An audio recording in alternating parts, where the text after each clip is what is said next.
Oh, Tracy's here. Oh my God, the drama's come. Tracy, why you Did he defend? turn up? What? Oh, do you know what? Respect. Just want to welcome Michael Tracy onto the stage. I know people are gonna hate Absolute me. respect. People are gonna hate me for having him on. I don't care. I want to hear his side of it. I want to be able to let him defend himself. Michael Tracy, thanks for joining us. You are now considered the number one defender of Epstein, better than Dershowitz, better than anyone we know. How are you doing? Um, well, if that's what I'm considered, then the people doing that considering are misguided because I've always been, and this includes the previous spaces I've been on with you, I've always been the number one defender of the actual facts and the evidence and the reality. And I am an opponent of moral panic. I am an opponent of mass hysteria. So, yeah, that's not always very popular. However, it's a role that I think somebody needs to fill. So that's what I've attempted to do. But there's such an avalanche of pure bullshit around this that it's like hardly even a drop in the bucket. So let's cover Um, this one at a time, right? So let's and by the way, anybody. Yeah, go ahead. I put out a because somebody who I vaguely know a few days ago put out a tweet saying, "Hey, so who's basically the anti-Michael Tracy? Like, who could make the most persuasive, reasoned, maximalist case or most reasoned and persuasive argument for the maximalist interpretation of the Epstein story or what it's supposed to signify, right?" And like, if you ask 10 different people, they'll have 10 different explanations of what the maximalist version of the story is. Like, sometimes they'll pick and choose things, or like when a certain element doesn't seem to have enough evidence, they'll say, no, that's not what we meant. We just meant this. But I've always said that the maximalist version of the story that has driven this current mania, that led to the passage of the Epstein Files Transparency Act, which then led to the production of these millions of files which people were going through. Although I don't know how, like, the instant they were released, everybody had a conclusive opinion on what they were supposed to signify, because I don't know, like, how could you possibly go through that many files? It's just like people latch onto one or two snippets of emails and say, oh, this somehow proves everything that we ever believed, even though it really doesn't, and it's not even evidence, and they don't look at any kind of contrary evidence. So it's just pathetic. But I say all that because I've attempted for months, and you know this, Suleiman, I've attempted for months to beseech people who subscribe to some variation of this worldview or of this opinion that is so different to mine to debate me. And the top people in that milieu online have refused. You remember the whole Whitney Webb episode? She would never debate, and she's still considered this like foremost Epstein authority in the land, where everybody's supposed to be kissing her ass constantly, even though she's been proven just flatly wrong about many of her core claims and arguments. Daryl Cooper is another one who just threw a hissy fit when I just tried to ask him some polite questions, and of course would never do a debate. This guy Nick Bryant, who's also always on these spaces and streams and podcasts, he refuses to debate directly, although I was on one of Mario's panels with him a few months ago, unbeknownst to him. So I got a few minutes with him, but it wasn't really a full or structured debate. Even some of the more mainstream people like Julie K. Brown, the Miami Herald journalist who published the articles in 2018 that basically impelled the prosecution federally of Jeffrey Epstein and this whole sort of legal, this latest phase of the legal turmoil that we're still immersed in.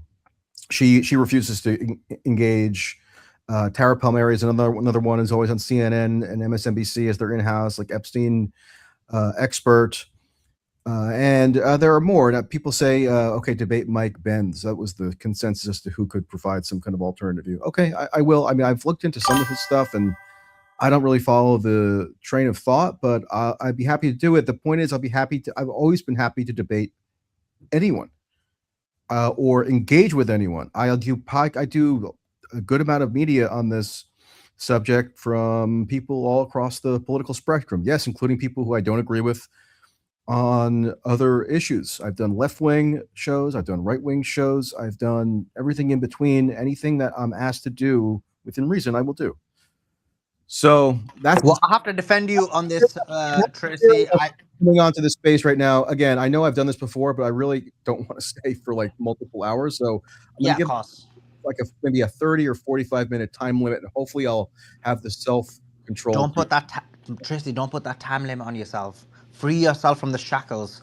But that being said, And I just tweeted a link to this space tonight, just now before joining, saying, "Hey, if anybody wants to debate me, feel free." So again, and I retweeted that. And I also quoted this space and said, "Listen, Michael Tracy is on the space. He's willing to challenge anyone, everyone, including Whitney Webb." And he said, "Everyone's scared of him." Another one. I'll give you another one. This wasn't really a full-fledged debate, but I happened to come across this Ian Carroll huckster in September at the Epstein quote-unquote survivors press conference, and he just withered at the slightest challenge. It was actually amazing. I don't know who the hell that guy is or how he garnered the platform that he has, but it's like a marvel of just the ability of the most lame brain people to gather up a following on social media and never subject themselves to any real rational scrutiny.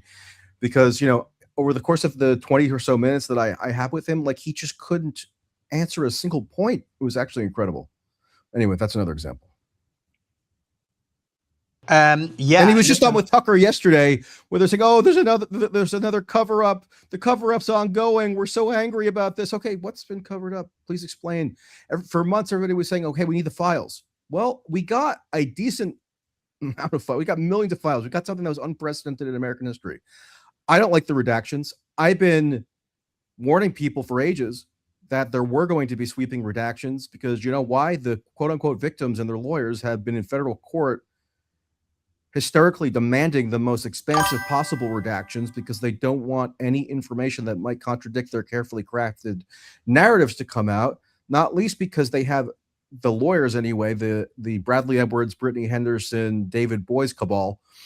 They have yet more insanely lucrative class action lawsuits that they filed just last October against major financial institutions, Bank of America and Bank of New York. They already managed to extract hundreds of millions of dollars from JP Morgan and Deutsche Bank. They've already managed to extract hundreds of millions from the Epstein estate, many millions more with individualized, sometimes secret settlements. So this whole thing, it's like I've revised my estimate upward. I would say that this whole sort of boondoggle Epstein industry, as I've taken to calling it, is now approaching probably like $1 billion industry. So I don't know. Most of the time, people who are reasonable will be very able to acknowledge that when you have such a giant financial incentive attached to something, to anything in life, obviously that should be critically evaluated as a factor that might be influencing people's behavior or statements or recollections or their representation of certain facts or memories or, it's like the oldest story in the world, right? That a potentially corrupting financial incentive could have a distorting impact on whatever it is. But I guess we just have to ignore that. And we also have to ignore that the redactions that people are complaining about and that I have complained about, I complained about it myself in a very lengthy legal letter that I drafted with all the requisite citations and court case precedents and so forth. And I sent it to the federal judge, Berman, in the Southern District of New York, who was the one taking these pleas from the quote-unquote victims' lawyers for him to somehow direct the DOJ to impose even more sweeping redactions than would have already been the case. So Michael, if you have a problem with the redactions, I agree with you, but direct your ire at the correct source. Yeah. That source is the victims and their lawyers, the politicians who drafted the Epstein Files Transparency Act, which authorized the DOJ to do these redactions, and the emotional blackmail people who are saying, "Oh my God, if this 37-year-old woman who maybe has something come out in the files that could like tangentially identify some aspect of her identity, that means we all have to have a big crisis and like take down the entire archive. I mean, give me a freaking break. Anyway, sorry, I'll stop. Yeah, Michael, appreciate it. But I just want to get through a couple of points. The first thing is obviously I've got some questions for you, just because I think it's good for you to elaborate and elucidate your position on a number of different points. I think that would be good for the audience to hear. And then, obviously, as Michael said, he's open to a debate anytime, any place with anyone. And I have to give you credit. You always do come on these spaces, you do come and debate people who disagree with you. And also, I'd say I'd say Ryan Dawson, the small interaction you had with him, I said almost everybody else I see who try and debate you, I agree they do kind of fail. And look, Ian Carroll, I don't think he's ever debated anyone on any of the positions he has, and I think that's because he's not very confident in any of his views about anything. I mean, I like the guy because I really like the fact that he stood up for Gaza, but separate to that, I know the Charlie Kirk thing, he was meant to debate someone and dropped out last minute. And then I think he's just not willing to debate people because it's different when you're like, I'm just asking questions. But when it comes to actually laying down your positions, I think people are afraid to do so. That being said, because what he does is indefensible. Like it could not be defended in a properly adversarial debating format. The one thing I challenged him on when I saw him in September, just because I happened to remember it recently at that time, was that back in March, he had gone on Joe Rogan, so he got his big boost, right? Everybody is always jockeying to go on Joe Rogan, then you rocket up the charts in terms of your following and your reach and whatnot. And he used the leverage that he got from that Joe Rogan appearance to dangle onto X that there was going to be a bombshell that was imminent from him. He was going to reveal this bombshell. And what was the bombshell? It was that there was this was even pre-Epstein uproar, that he exclusively had obtained information that there was sexual blackmail against RFK Jr., whom he otherwise liked, I guess. But RFK Jr. was being sexually blackmailed, I guess, by Israel. I forget now the exact details, but that's probably the default assumption with him. And, just wait, definitely make sure to follow him and subscribe to him, because that he'll be giving us the goods soon. And he just dropped it. He ghosted everyone. He pretended it never happened. He never made this little teaser. And he would just continue to do stuff like that over and over again. So when I happened to see him, I asked him, hey, Ian, like, you consider yourself a journalist? What do you consider yourself? What are you? Like, I don't even know how to describe you really, but in any event, didn't you, like, a couple of months ago promise everybody on social media that you were about to drop this bombshell revelation about RFK Jr. being sexually blackmailed? And he just wouldn't address it. He's like a baby almost. It's just incredible that this person has a platform. It really speaks to the perverse incentives of the social media ecosystem. Okay, so Michael, let me just go through one thing at a time, and I do want to go through a few points quickly, because you said you only want to be here for a short period of time. I want to go through a few kind of larger points, and then I know Joe has come to debate you, and I'm guessing there'll be other people who want to maybe debate you, unless you've scared everyone off. Then it's a different story. But the space is open. I've tweeted it out. You've tweeted it out. So people are aware you're on the space. You're ready to debate. So the first question to you is this. And it's about Jeffrey Epstein. And it's about his case in 2007. Now, many people who are where many people say, look, that is a slam dunk. He abused 36 children. He took a plea deal. And so what's your response to that he concedes by taking a plea deal from Acosta? What's your thoughts on that? And I believe one of them was 14 years old, right? Go ahead. Well, I'll explain. There are a huge amount of misconceptions around that 2007, 2008 federal investigation of Epstein. It actually started in 2006 on a state level within Florida, but then I think I might have actually started at a federal level in 2006. So 2006 to 2008 investigation of Epstein related to his alleged conduct in Palm Beach. Okay, so one of the misconceptions is that he got, quote, a sweetheart deal. And that really got a lot of, that concept really got promoted back in 2018 when this Miami Herald series came out that, again, like I said before, impelled, at least in part, the Southern District of New York to re-prosecute Epstein federally. the theme of that article series was that Jeffrey Epstein got this sweetheart deal, and isn't it a injustice? And we need to go after him again and his co-conspirators. And people might think that I have some agenda in saying this, but I honestly don't. It's like my best representation of what I have empirically found to be the case. I would argue doing more primary source research and also some original reporting than I think virtually anybody else in the country, or at least anybody else in the media sphere that I'm aware of. Like if there's somebody else who's done more in a credible way, then I'm happy to concede to that, but I'm not aware of them. And if you really look into the details of that investigation, and then the federal intercession by Acosta's office in the Southern District of Florida, and then the eventual brokering of the non-prosecution agreement, slightly distinct from a plea deal, although it's kind of an arcane legal distinction, you'll find that part of the reason why the Southern District of Florida under Acosta was motivated to resolve the investigation or resolve the potential prosecution through a non-prosecution agreement is because if they had gone to trial, right,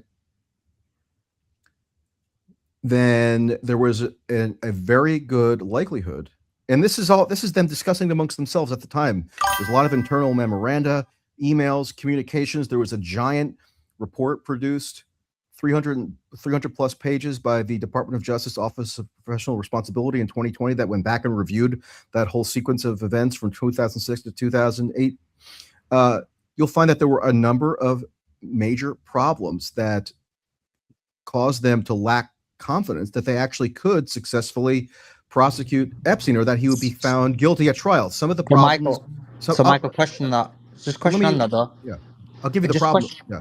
Oh no, go ahead. It's just my concern is that we've got quite a few questions for you. There's a lot. Okay, I got you. I'll be brief. I just want to summarize this. Yeah, I just want to finish this point. Yeah. So those problems included evidentiary problems in that a number of the of the potential victims, not adjudicated victims, but potential victims that the FBI had identified, for one thing, often did not want Epstein to be prosecuted, sometimes even denied that they were victims despite having received what's called a victim notification letter from the FBI. So this is a supposed victim who could be used as evidence against Epstein at trial, getting a letter from the FBI informing them that they're a victim when they themselves adamantly deny that they're victims. Okay. And also that the girls there was hardly ever even any claim that they were ever subjected to anything that was like coercive or violent, or that they were ever held against their will or anything to this effect. They always came to the house willingly, often of their own volition, meaning they initiated their ability to go to the house in Palm Beach, and that they would also, if they were not 18, some of the girls, and Epstein conceded this all along, and his lawyers did, if some of among the girls who were not above the legal age of consent in Florida, which is 18, unlike other states where it ranges from 16 to 17, but in Florida it's 18. So of the girls who were not of the legal age in Florida, they would be told by other girls, not by Epstein, by other girls, to lie about their ages. Some of them even had fake IDs. Epstein had conveyed that he did not want girls who were 18. I mean, Epstein was not a dumb guy, so obviously he knew that they'd get him legal hot water. Not that he was not irresponsible or reckless, or not that he did. So Michael, I need to just ask you a question. And then last thing, I'll wrap up. 10 more seconds. And then there were also legal problems, meaning in order to charge Epstein federally at the time, they would have had to establish an interstate nexus to substantiate a trafficking charge, right? It's not so simple as just saying, oh, there was a crime committed, therefore the feds can charge it. There used to be much more of a stigma against the feds coming in to take charge of around offenses that had been more in the purview of state authorities. Okay. So there were a bunch of problems. So it was not a slam dunk. Okay. So just to kind of summarize your position, because I've got a kind of counter to that.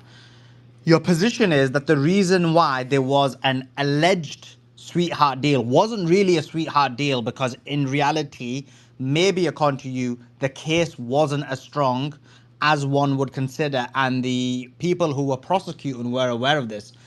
The thing is, if that was the case, if the case wasn't strong, why would Epstein, a guy who's been accused by 36 individuals, at least one of whom is 14 years old, agree to a plea deal that essentially admits that he has done some wrongdoing, and as part of that he spends time in prison? If he was innocent, if he didn't take part in these crimes, if the case was so weak that the chances are they'd lose, he had the top end lawyers with him, why would he agree to such a plea deal? Well, there's a little bit of a subtlety there, right? Because it's not as though he ever flatly denied that he ever had any sexual contact whatsoever with anyone who was under 18, because he ended up pleading guilty to state level charges pursuant to that plea deal around a 17-year-old with whom he was alleged to have had sexual contact. Now, that 17-year-old, if you go and look at her police interviews and her grand jury testimony, she never conceives of herself as a victim either. But she does say, I'm glad you admit they're underage now, though. I never denied that. Oh, yes, you did. Last time you were here, you no, did. I didn't. You said no, I didn't. Is this the guy I have to debate? Because this is not a rational person. But you'll debate me. Of course, he doesn't want to debate me. No, I don't want to debate stupid people who can't follow. No, Joe is not stupid. Wait, Michael, Joe is not stupid. He'll come out. He just made up something about me, like the first words that came out of his mouth. No, don't worry about it. Let's not get personal. But I do want to get down to the bottom of this. So let me finish the point. So why would he plead guilty, right? Why would he plead guilty? Well, because the feds were demanding it, right? The feds were applying extreme pressure. Notwithstanding Epstein's, very high-powered and well-resourced legal team featuring some very distinguished defense attorneys, the federal intercession was proceeding apace, right? So it's a huge risk, even if he might have been able to potentially get acquitted, to see through the thing to trial, because in federal court, it's vanishingly unlikely, if you look at the overall numbers, that anybody is ever found not guilty at a trial, much more so than a state level prosecution. So a plea deal. What's that? But you've kind of admitted it. Like what I'm saying is, you've admitted that Epstein pleaded guilty to having sex. He admitted it. I thought me admitting it. He admitted it by pleading guilty. I'm saying you're not charged, bro. You didn't have sex with a 17-year-old. So I'm saying Epstein admitted having sex with a 17-year-old. He admitted it based on, as you said, maybe there was pressure by the FBI. Whatever the pressure was, the thing is this: he admits to having sex with a 17-year-old. Okay, he also admits that, despite the fact that he actually has so much connections to powerful people, he has amazing lawyers. Like you're basically trying to say he's like some weak individual, like he's getting pressured. And my question to you is, no, I'm not saying he's a weak individual. He tried to utilize those connections to get the best possible resolution. Yeah, the most advantageous possible resolution. So, but he admitted to having sex with a 17-year-old, correct? He admitted to having sex with a 17-year-old, correct? He pleaded guilty to the charge that was entitled of having sex with a 17-year-old, procuring person under 18 for prostitution.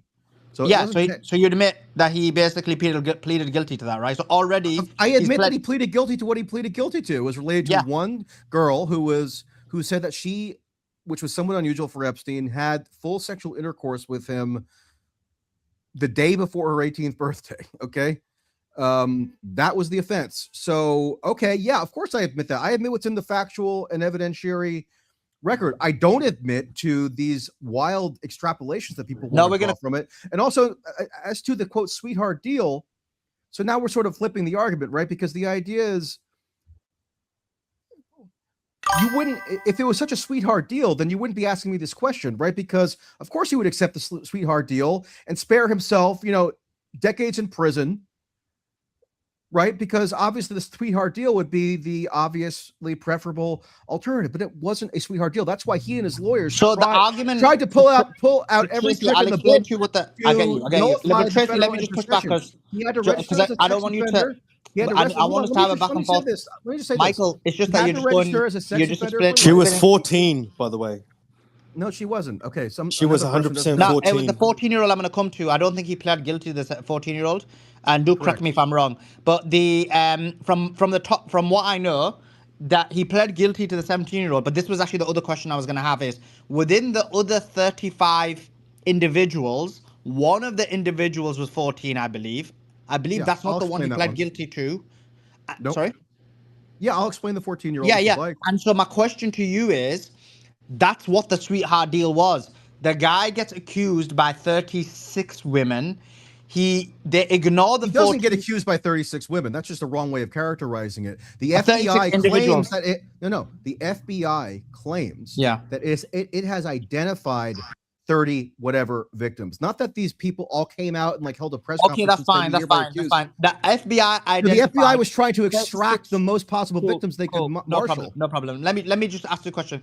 The FBI extracts of however you want to frame it, 36 people.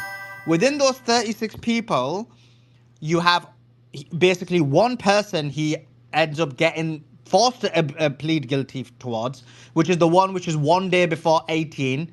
The sweetheart deal aspect of this, Michael, is this, and this is the argument that people make, which is that you ignore the 14-year-old, you ignore the other 33 possible accusations, and so the sweetheart deal is given to him, and those other situations are ignored.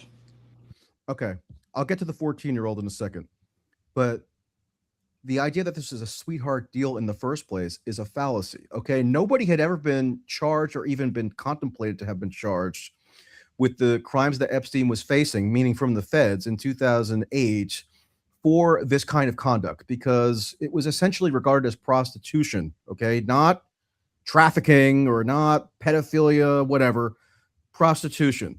This is in 2008. Obviously, the norms and the understandings around these concepts have shifted over time, but we're talking about 2008.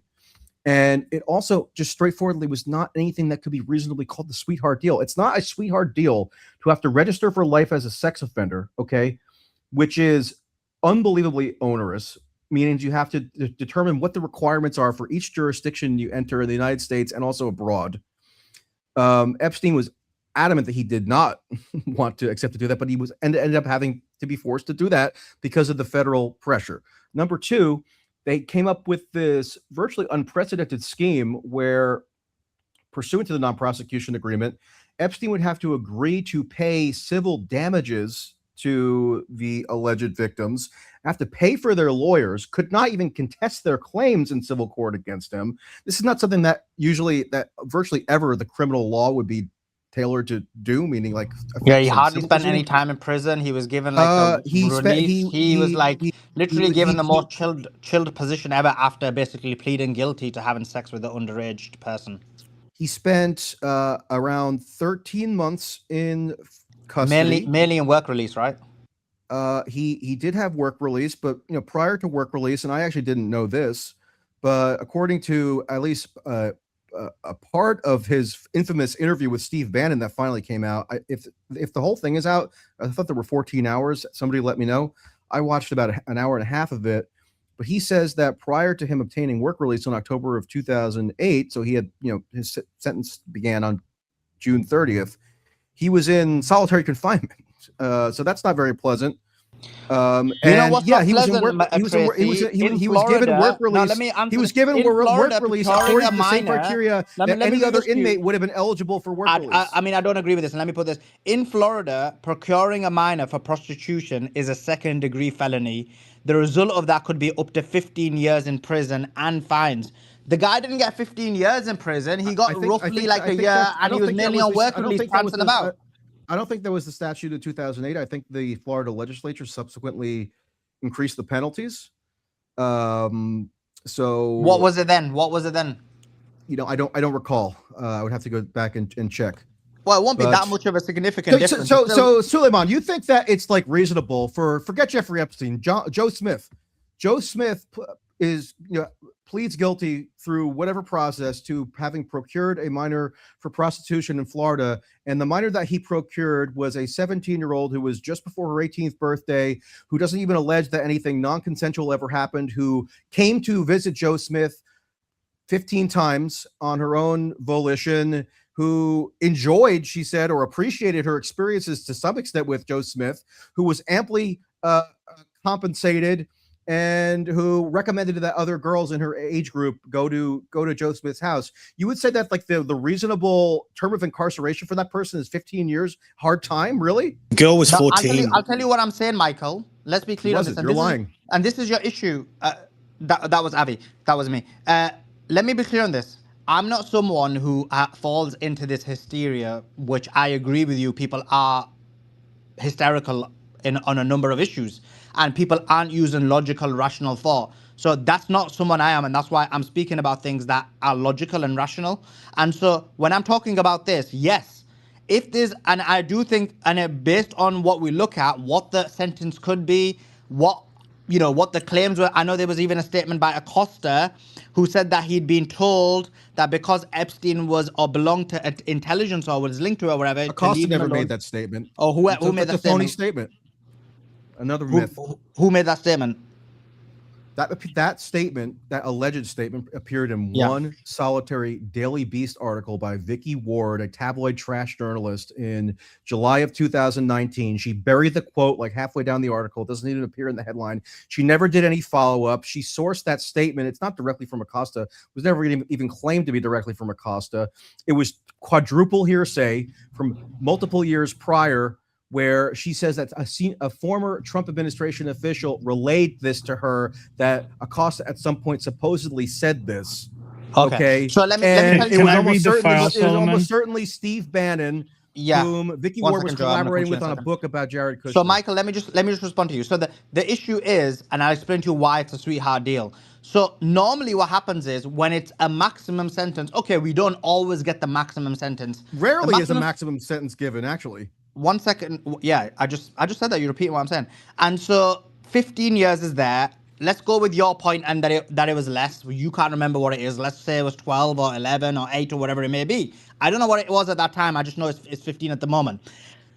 Whatever that number is, you have sex with a minor. You plead guilty to that, having sex with a minor. And then you basically only get 13 months on work release. That is an extremely, extremely light punishment, and it's so not true. No, it was actually a much more stringent punishment than had been the norm if you analyze similar cases that have been prosecuted in that time period. Give me an example of much more onerous. Give me an example of 3 cases at the exact same time. Someone had. I don't have the exact examples in front of you, but there were analyses done by Epstein's lawyers. You can't make such a statement without any data or evidence.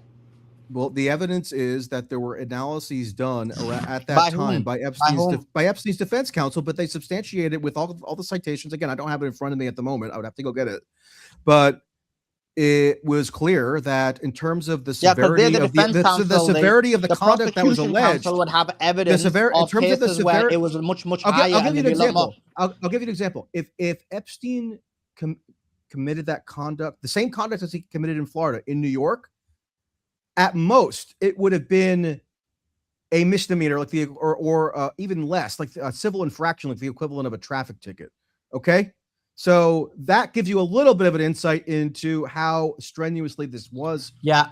Punished. And also that maximum sentencing guideline. The maximum sentencing guideline is the maximum for a reason. Let me respond.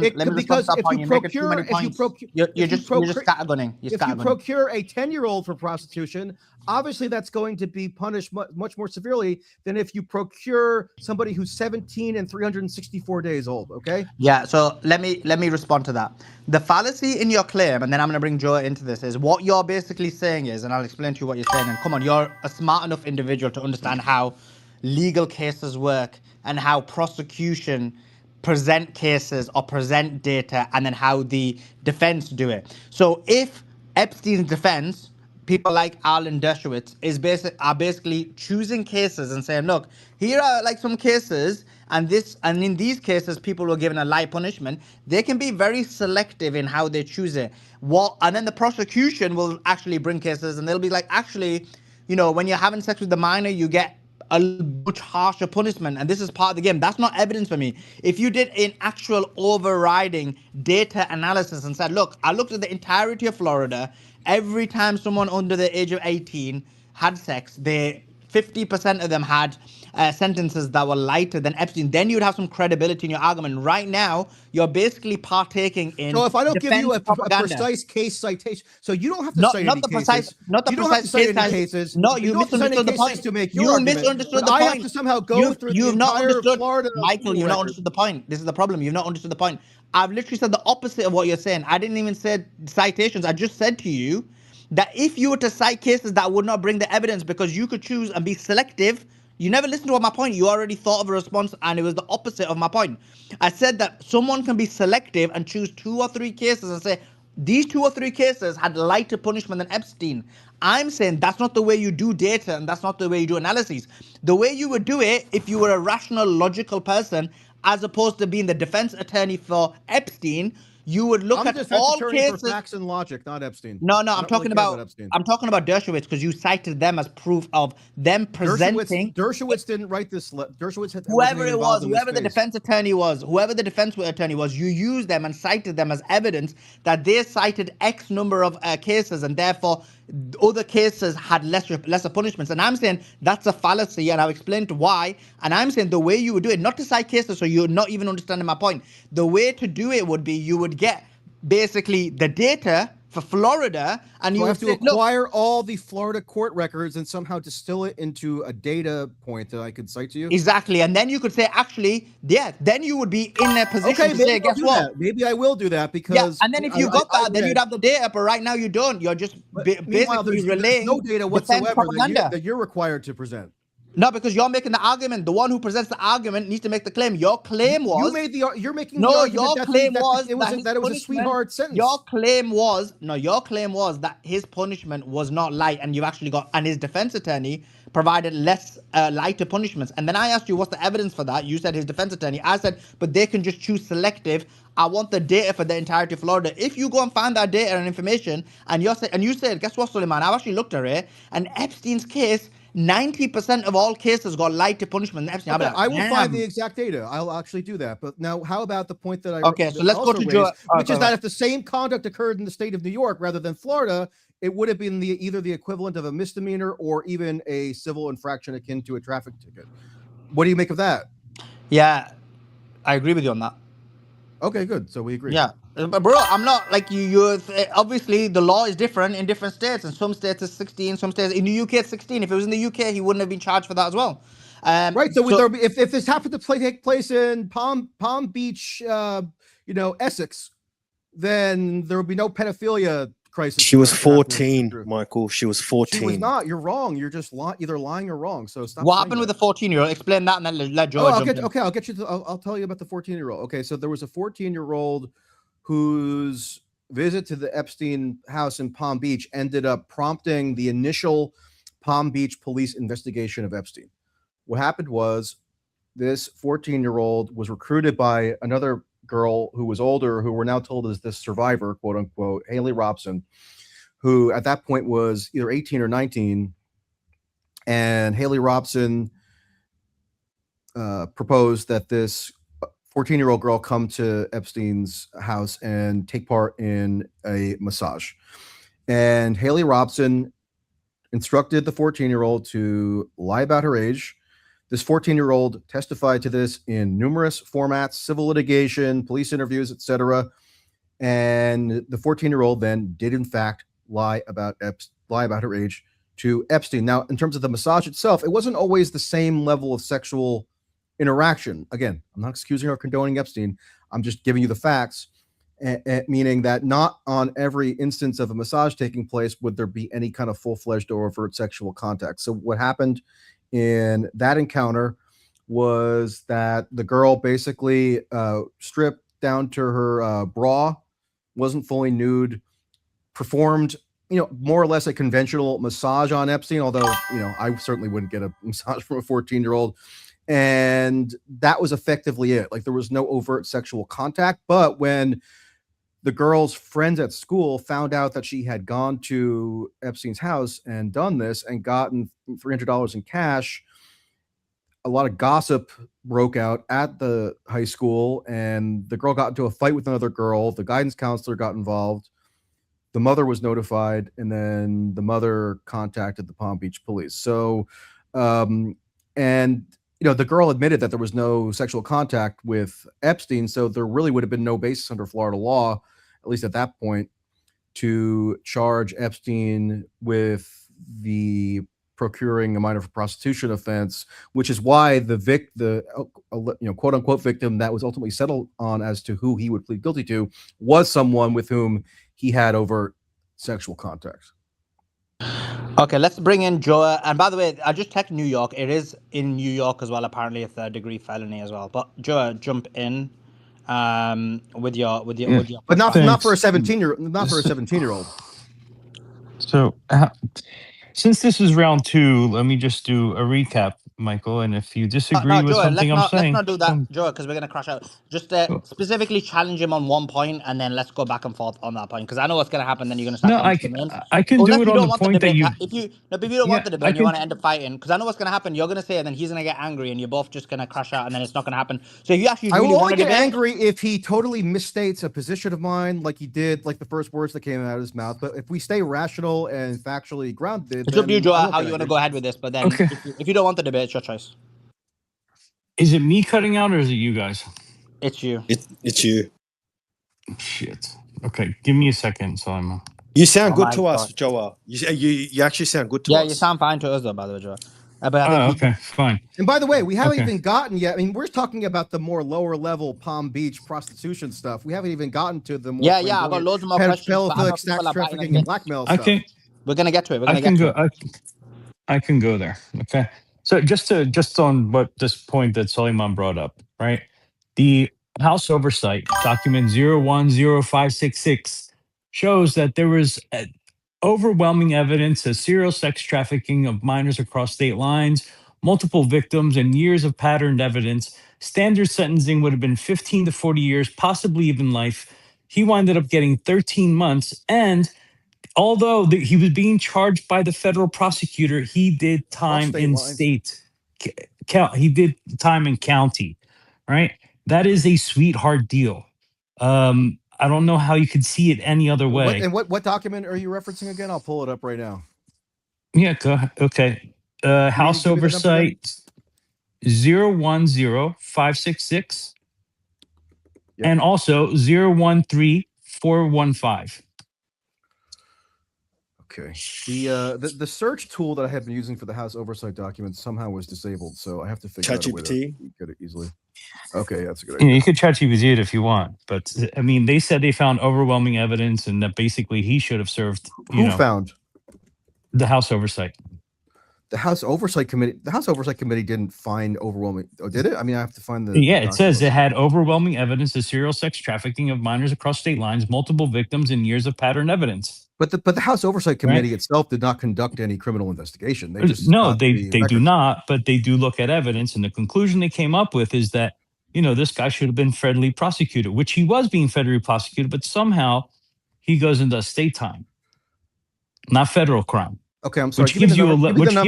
The number one more time: 010566. Hold on, 010566 and 013415. Okay. Where Alex Acosta also says in there that I was told Epstein belonged to intelligence and to leave him alone.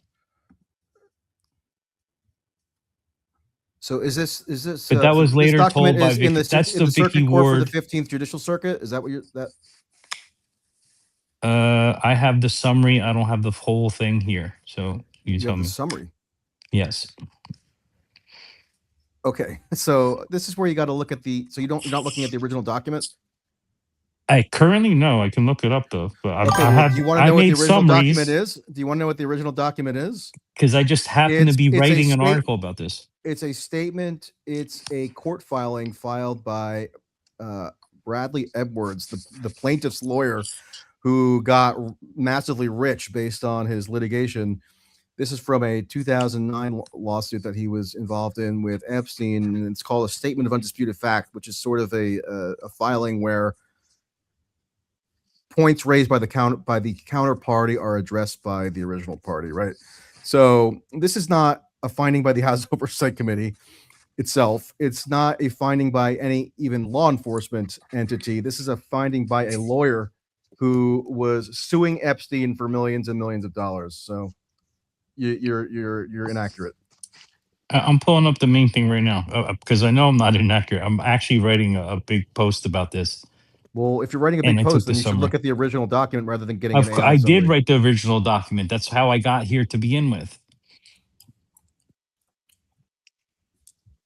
Unless I looked up the wrong document, which is possible. Again, my ordinary search tool is not okay. working.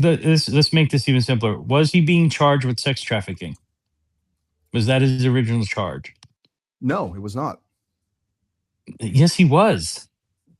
Epstein was never charged in 2008. No, he was never charged with sex trafficking. There was a draft indictment that was composed that Right, contemplated exactly. potentially charging him with sex trafficking and other offenses, but he was never charged. That was the contemplated charge. Right. And why would they contemplate sex trafficking and then not put sex trafficking and then give him a lower plea deal? Well, for one thing, because they were trying to compel him into acceding to the non-prosecution agreement. And one way you would go about doing that is to tell him, hey, if you don't agree to this very onerous non-prosecution agreement, we are then going to move forward and actually bring an indictment against you. So that adds to the pressure. And that draft indictment was composed by one prosecutor who was especially sort of vehement in her pursuit of Epstein, and it was essentially it was criticized by other prosecutors in that office as not being legally up to snuff. There are a number of ridiculous claims made in that draft indictment. But Michael, how would you know that he was criticized in that office? I'll give you an example. So actually, have you read the draft indictment? But how would you know that it was heavily criticized in that office?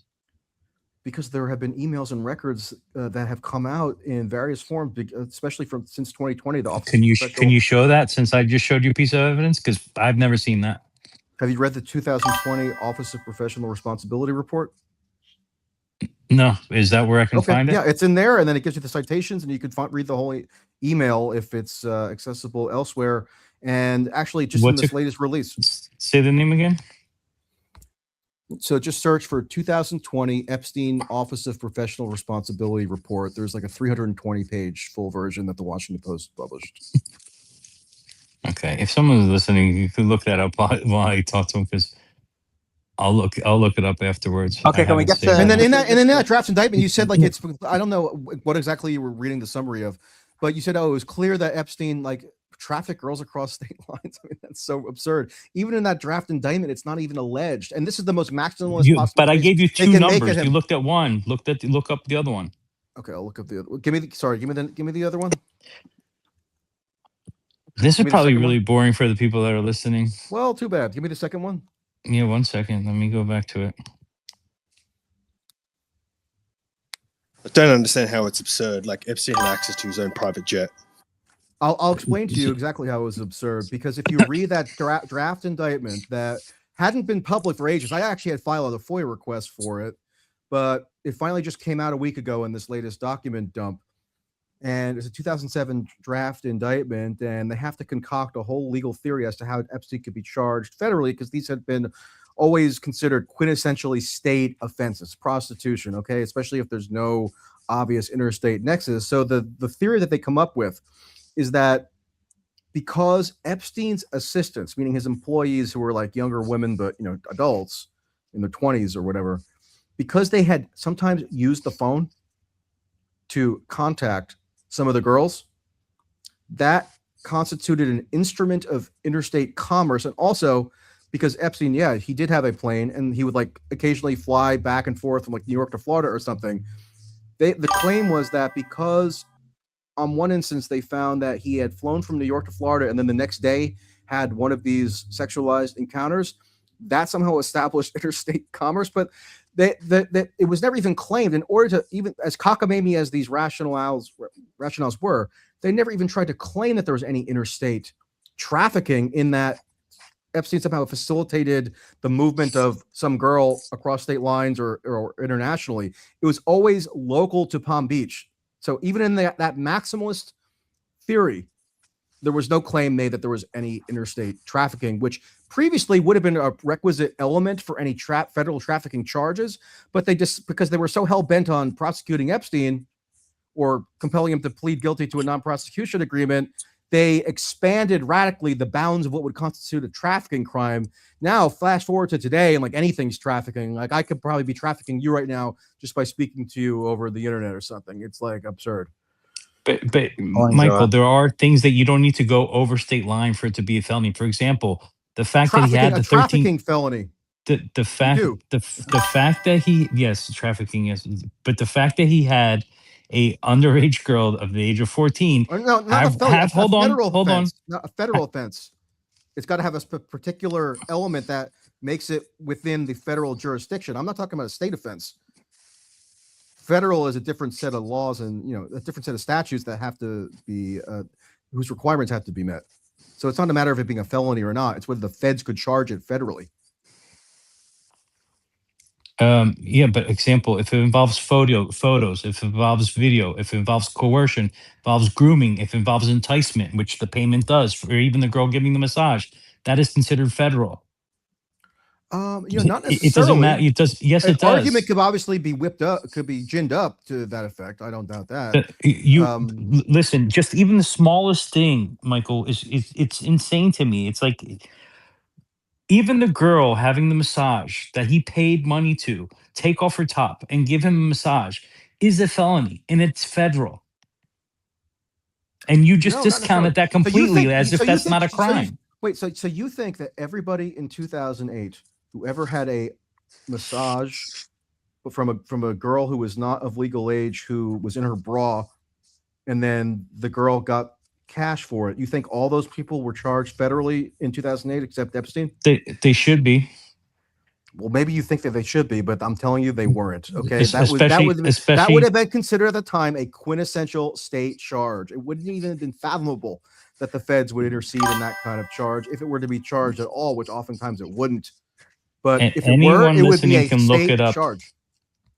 Anyone listening can look it up that it would be a federal charge. Yeah, I mean, you're wrong about even just for that, right? And that's like the lowest of what he did, right? And from what I recall, did you believe he was in intelligence also? Because there's two facts that I remember from our last conversation. These are the 2 points I want to go after. And you can tell me if I'm wrong or not. One, that he was in intelligence. Two, that he only used these girls for himself. I've never stated, I've never framed my position as like a declarative statement that he was in intelligence. Because what does that even mean? I will look at evidence that people will cite that is supposed to show that he's intelligence, and when I look into it, oftentimes it tends to be totally bogus. Case in point being that he belonged to intelligence quote that was this quadruple hearsay nonsense. That so why would Larry Summers folklore? Hold on. I'm answering your questions. Go ahead.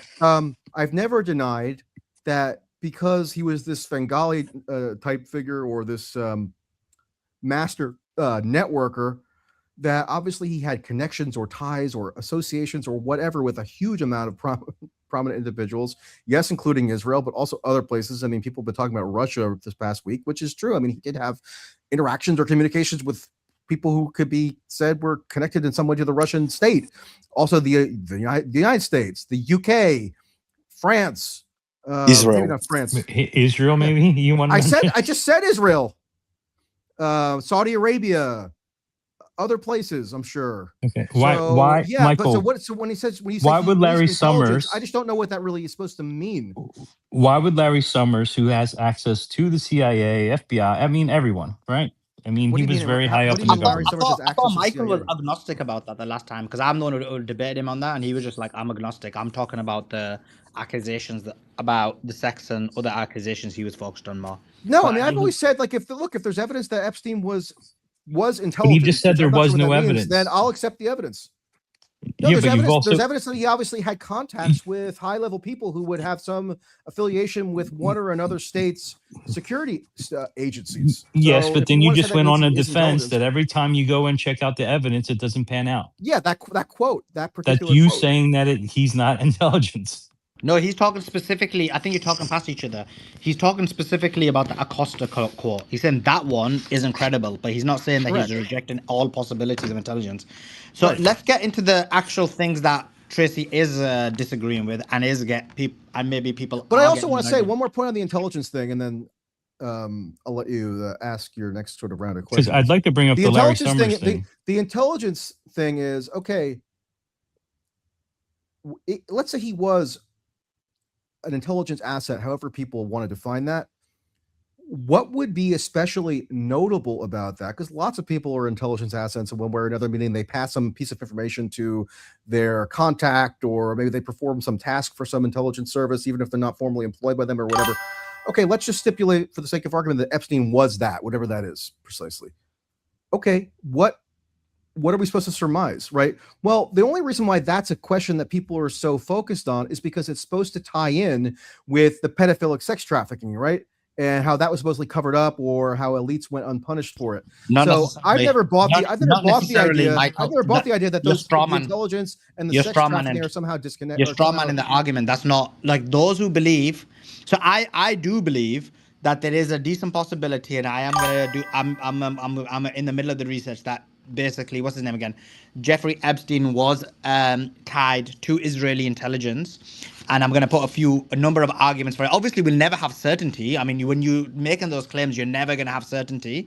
But you've got enough there to make that argument. But let me finish my point. You need to stop interrupting. You need to stop interrupting. Let me just finish this one point. But you're framing the argument specifically and solely as saying that it was a sex trafficking ring, and that basically results in claims that it's intelligence. No. There's so much more than that. There is the fact that, for example, if you look at the financial transfers that were occurring, if you look at the money that he was investing in different companies, if you look at his engagement with different people, which allowed him to have contact control or have them as kind of under his banner. If you look at some of the funding and donations he gave, it wasn't just solely that. So I'm just saying that when you're framing it like I know that. Well, let me clarify then. Why would his potential intelligence ties, and I would agree that he has intelligence ties if we want to define it just by virtue of, let's say, his relationship with Ehud Barak, who was a former prime minister of Israel. So obviously, if he's tied to that person, and that's a person whom, when he was prime minister of Israel, would have overseen the Mossad, for example, does that count as a tie?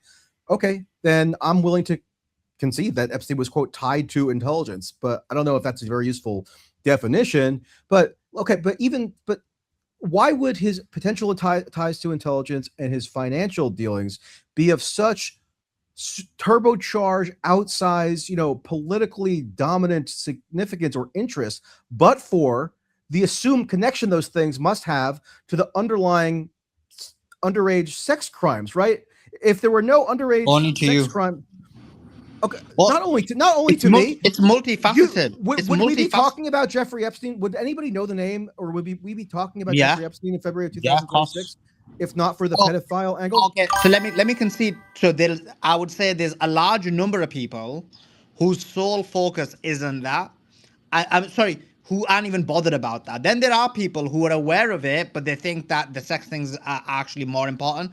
Some people think that actually he's not, he might be like deep state or whatever. So yeah, there is a wide plethora. But I agree with you in terms of why most people are invested in it is the other aspect of it. So if Epstein, for the sake of argument, you're not debating. But Trace, you're not debating all these random people. You're in the space. Okay, I got you. Okay, so I'll ask you directly.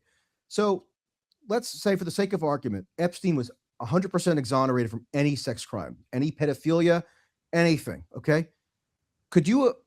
What reason could it be imaginable that you would have to be now so fervently researching? Oh my God, Tracy, thanks for asking that question. I really appreciate it. So yes, I would have a big reason to be researching Jeffrey Epstein, because if you look at the people he was connected with, the people who he funded and or funded him, those people are, as you said, Israeli intelligence. You've got Peter Thiel in there. You've got various people, Leon Black in there, Lex Wexner in there. You've got so many people who either one degree of separation or directly are connected with either Israeli intelligence or people who could and may be controlled by it, who may have positions of power in the United States of America. And therefore, it's very important from that perspective. Let's say hypothetically there was zero sex crimes. Let's say it was zero. Let's say this guy was an angel.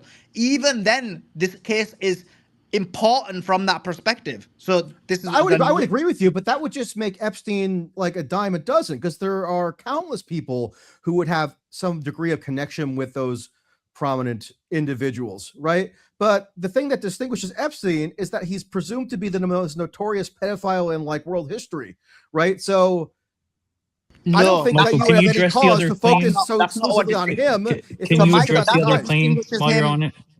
That's what Can you address distinguishes. the other claim? Sorry, can you Which address other the other claim? No, claim that? Joe, I'm just speaking, and you want to change the conversation. So, No, but you guys interrupted me, and I wasn't done, and he only answered one question. He didn't answer Okay, the other sorry. one. no, but let me let him just ask the make this question. I'll come point, back and to then you. I'll go Okay. to you, and you can redirect the conversation to Okay. someone else. It's because you said something, and I just said that he didn't say that last time. That was the point. But in terms of specifically, of course he's important. This is the problem. No, he's not that he's just some random person. If you look at his root of how he became who he became, if you look at the characters involved with, you look at the money he's investing, he's extremely important. And the fact that he is important and then he's linked to Israeli intelligence and who he is and the impact he has, it is very important. I know that on social media you used to debate and people who are not bothered about those things. And I agree there is a large people of people who are not bothered about about the kind of intelligence or the financial aspect or how the money was moving and how that there are a lot of things. people who are bothered by I talk to Sorry? a lot of people.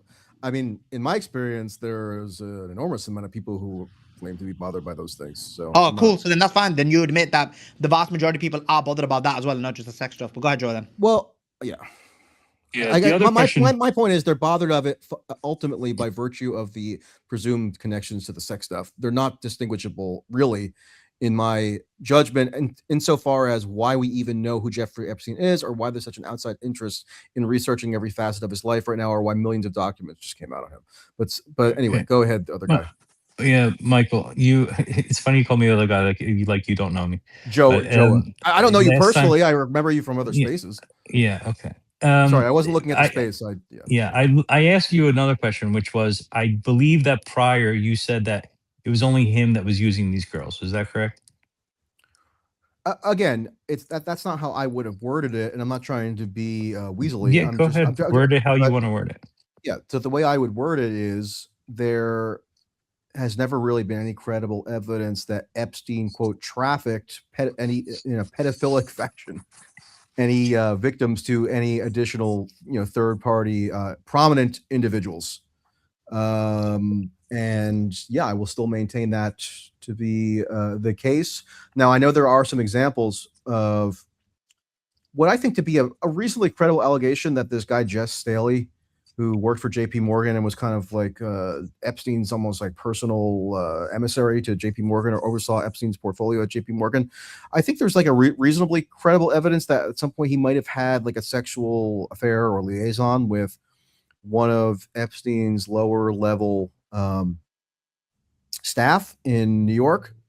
And of course, that in hindsight can be claimed to have been, quote, trafficking, even if the girl was an adult, or even if there was no coercion or rape in the moment. But years after the fact, when Epstein gets this reputation for being a notorious trafficker and pedophile, any sexual interaction he could have even sort of tangentially facilitated can get reframed as some kind of trafficking. But in terms of pedophilic sex trafficking to third-party prominent individuals, no, I'm not aware of any credible evidence of it. People will say there's Robert photos, Dupre, but it's not credible. Okay, so you don't believe he did, except for one maybe.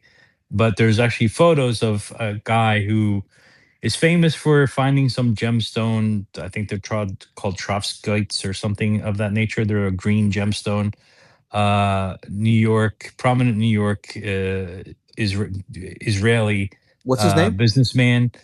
I can give you his name. I can give you his name in a minute. I'll even put it in the comments. And there's photos of him with his pants off at Epstein Islands. This was released in the dump. With one girl between his legs, obviously underage, not even close to being 18. How do you know and that's another obvious? one and another one on his knees next to him. Is that the guy in the How robe? do I know it's obvious? Is that the guy? Is that the guy on the couch in the robe?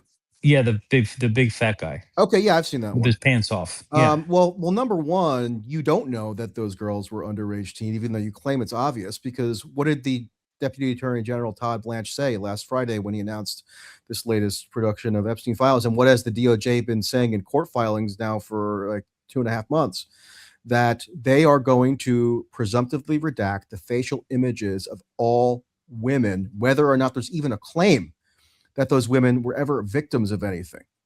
And so if they're not, much less actually investigate whether the claims to victimization are at all credible.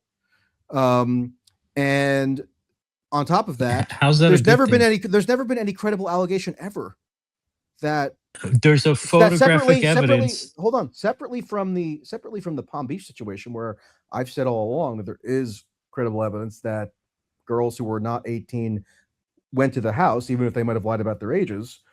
In terms of the U.S. Virgin Islands property, never any credible evidence of any underage sexual misconduct that I've ever seen in any document ever.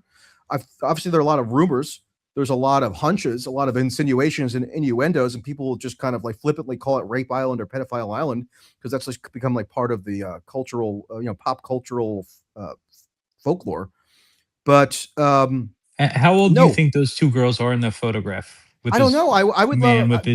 Would you agree with me? Would you agree with me that we would prefer we would prefer there to be actual transparency? Okay, then your statement should be that your statement should not be a defense. It should be a possibility. If you don't know, and that's my point. Is you're defending it. Hold on, let me finish now because I don't interrupt you at all, and you interrupt me every time. Go ahead. But your statement should now be that we don't know. Those girls look young. I can't tell if they're 18 or over.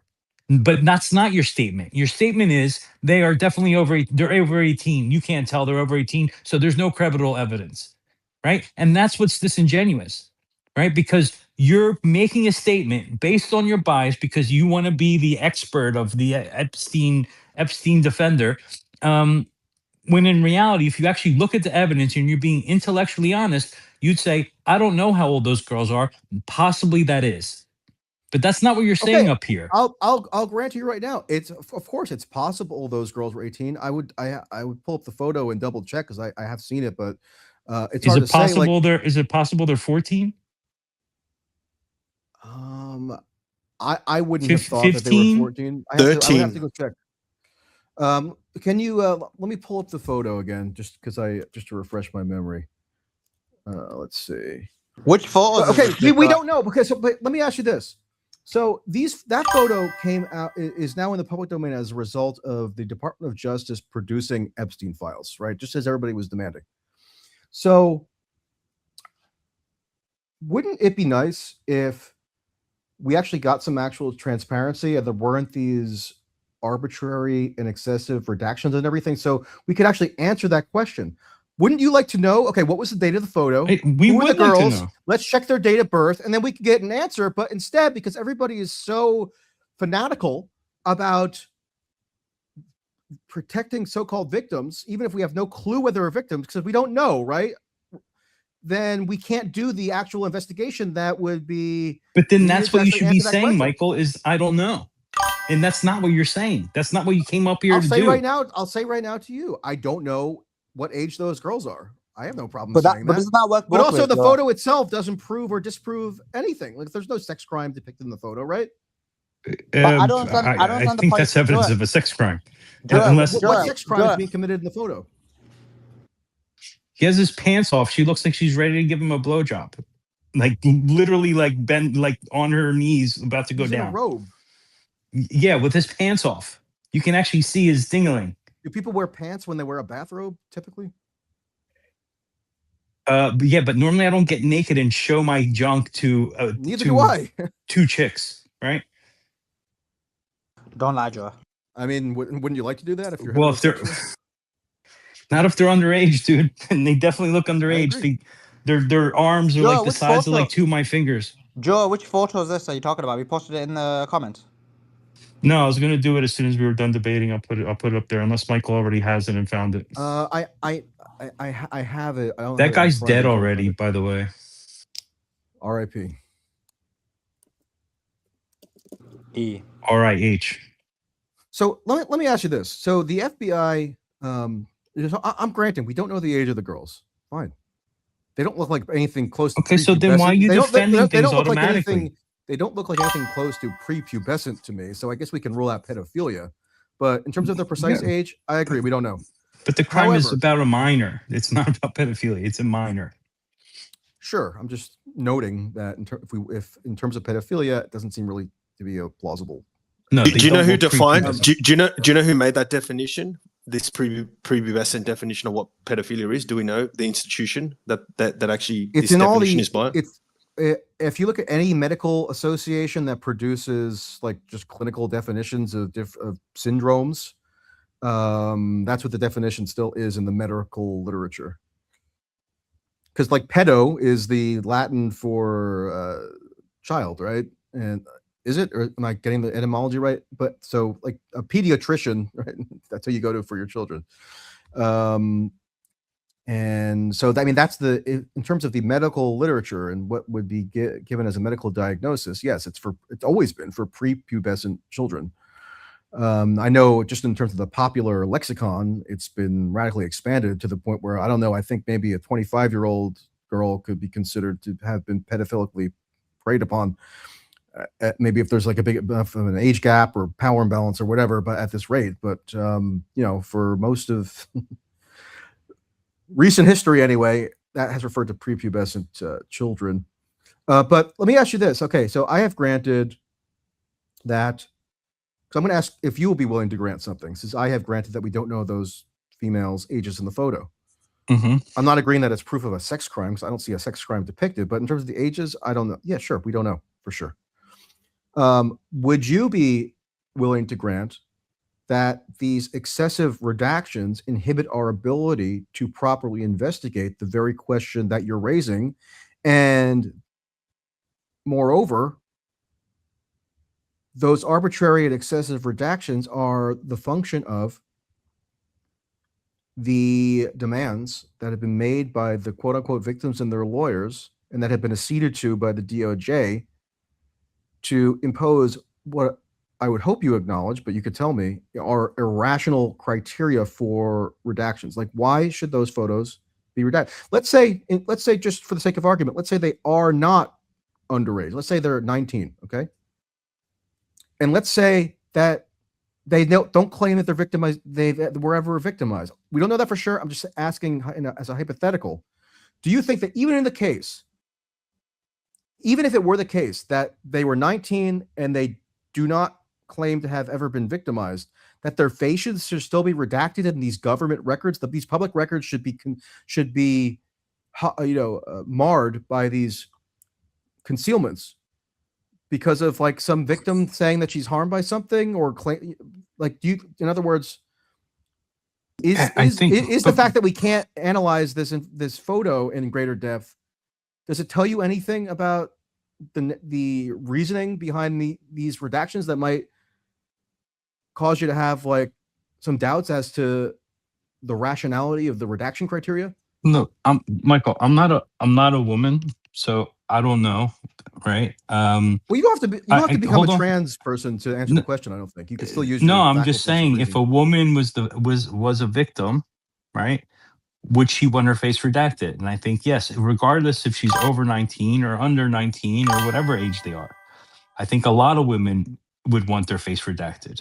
No, but Todd Blanche, the Deputy Attorney General, and he said this because this is what the victims' lawyers demanded. He said that they were presumptively redacting the facial images of not just victims, but all women, with the one exception of Ghislaine Maxwell. Okay? So you don't think we would even have to know if there was victimization that happened in order to redact the images? Like, what if the women themselves were both above age and would themselves deny that they were victimized? They should still be redacted? Yeah, unless there hasn't been a trial, no one's been arrested, and they're redacting the faces, right? No, I'm saying if we hypothetically ask those women in the photo, were you above age and were you victimized? And they say, I was 19 and I was not victimized. Even then, we should have the photos. No, redacted? even then they just shouldn't be redacted, but okay, they're redacting all of them. Why are they redacting all of them? Because maybe they are underage and maybe they are victims. Well, yeah, because that was the demand made by the victims' lawyers, who were told. Right, so why would they have a lawyer if they're not a victim? Transparency and disclosing the Epstein Files, but apparently they're very much against the Epstein Files. Did you know that the lawyers for these victims, like the main lawyers, Bradley Edwards and Brittany Henderson, who again have become obscenely wealthy based on their, extortion lawsuits. Do you know that after this latest production on January 30th, 2 days later, they sent an urgent notice to the court, to the Southern District of New York, demanding that the entire archive be taken down? So I don't know who could possibly be a bigger opponent to transparency and disclosure of Epstein files other than the victims and their lawyers. If they're saying the public shouldn't have any of them, because there might be like a little tidbit of information here or there that could possibly identify some victim. I mean, isn't that absurd? You know what, Michael? I'm just listening to this, right? And I'm thinking that and I haven't followed the entire conversation, so my apologies, and I do appreciate you being here. But if the woman was 20, hypothetically, just hear me out, she wouldn't have a lawyer and she wouldn't be in those files, right? Because the police would be like, well, you're a consenting age, what the hell? So let's assume she wasn't. No, that's not right. But go ahead. But, yeah. So let me just finish. So let's assume she wasn't, because I'm not joking. If a 25-year-old said, "Oh, do you know what? He made me give him a massage, and I gave it, and I got money in return," as you claim, she wouldn't be in those files, right? I don't think it would work that way. Not right. So let's assume. Let's assume she is underage, okay, and hence she's in those files. If this happened, let's just say, for argument's sake, let's just agree she was 15 or whatever. If this happened 15 years ago to her, she's probably at a stage now where she's married, maybe has children, and she really doesn't want it to completely cause a massive upheaval in her life. And that's why they probably want this redacted. And I completely get that, right? They want this redacted because further down the line, your life's moved on and you don't want this to be publicly broadcast to people who probably didn't even know you were there at that time. So I think, but I understand the point you're making, because in some situations, and I'm not saying in Epstein's case because I haven't looked into it as much detail, but in the UK, for example, the woman's automatically given anonymity, especially if it's a famous person like a footballer. Turns out after a long time that he didn't do anything and he's been through turmoil, and she gets protection. So I understand the point you're making, but I'm just saying that is one of the reasons why women want it redacted.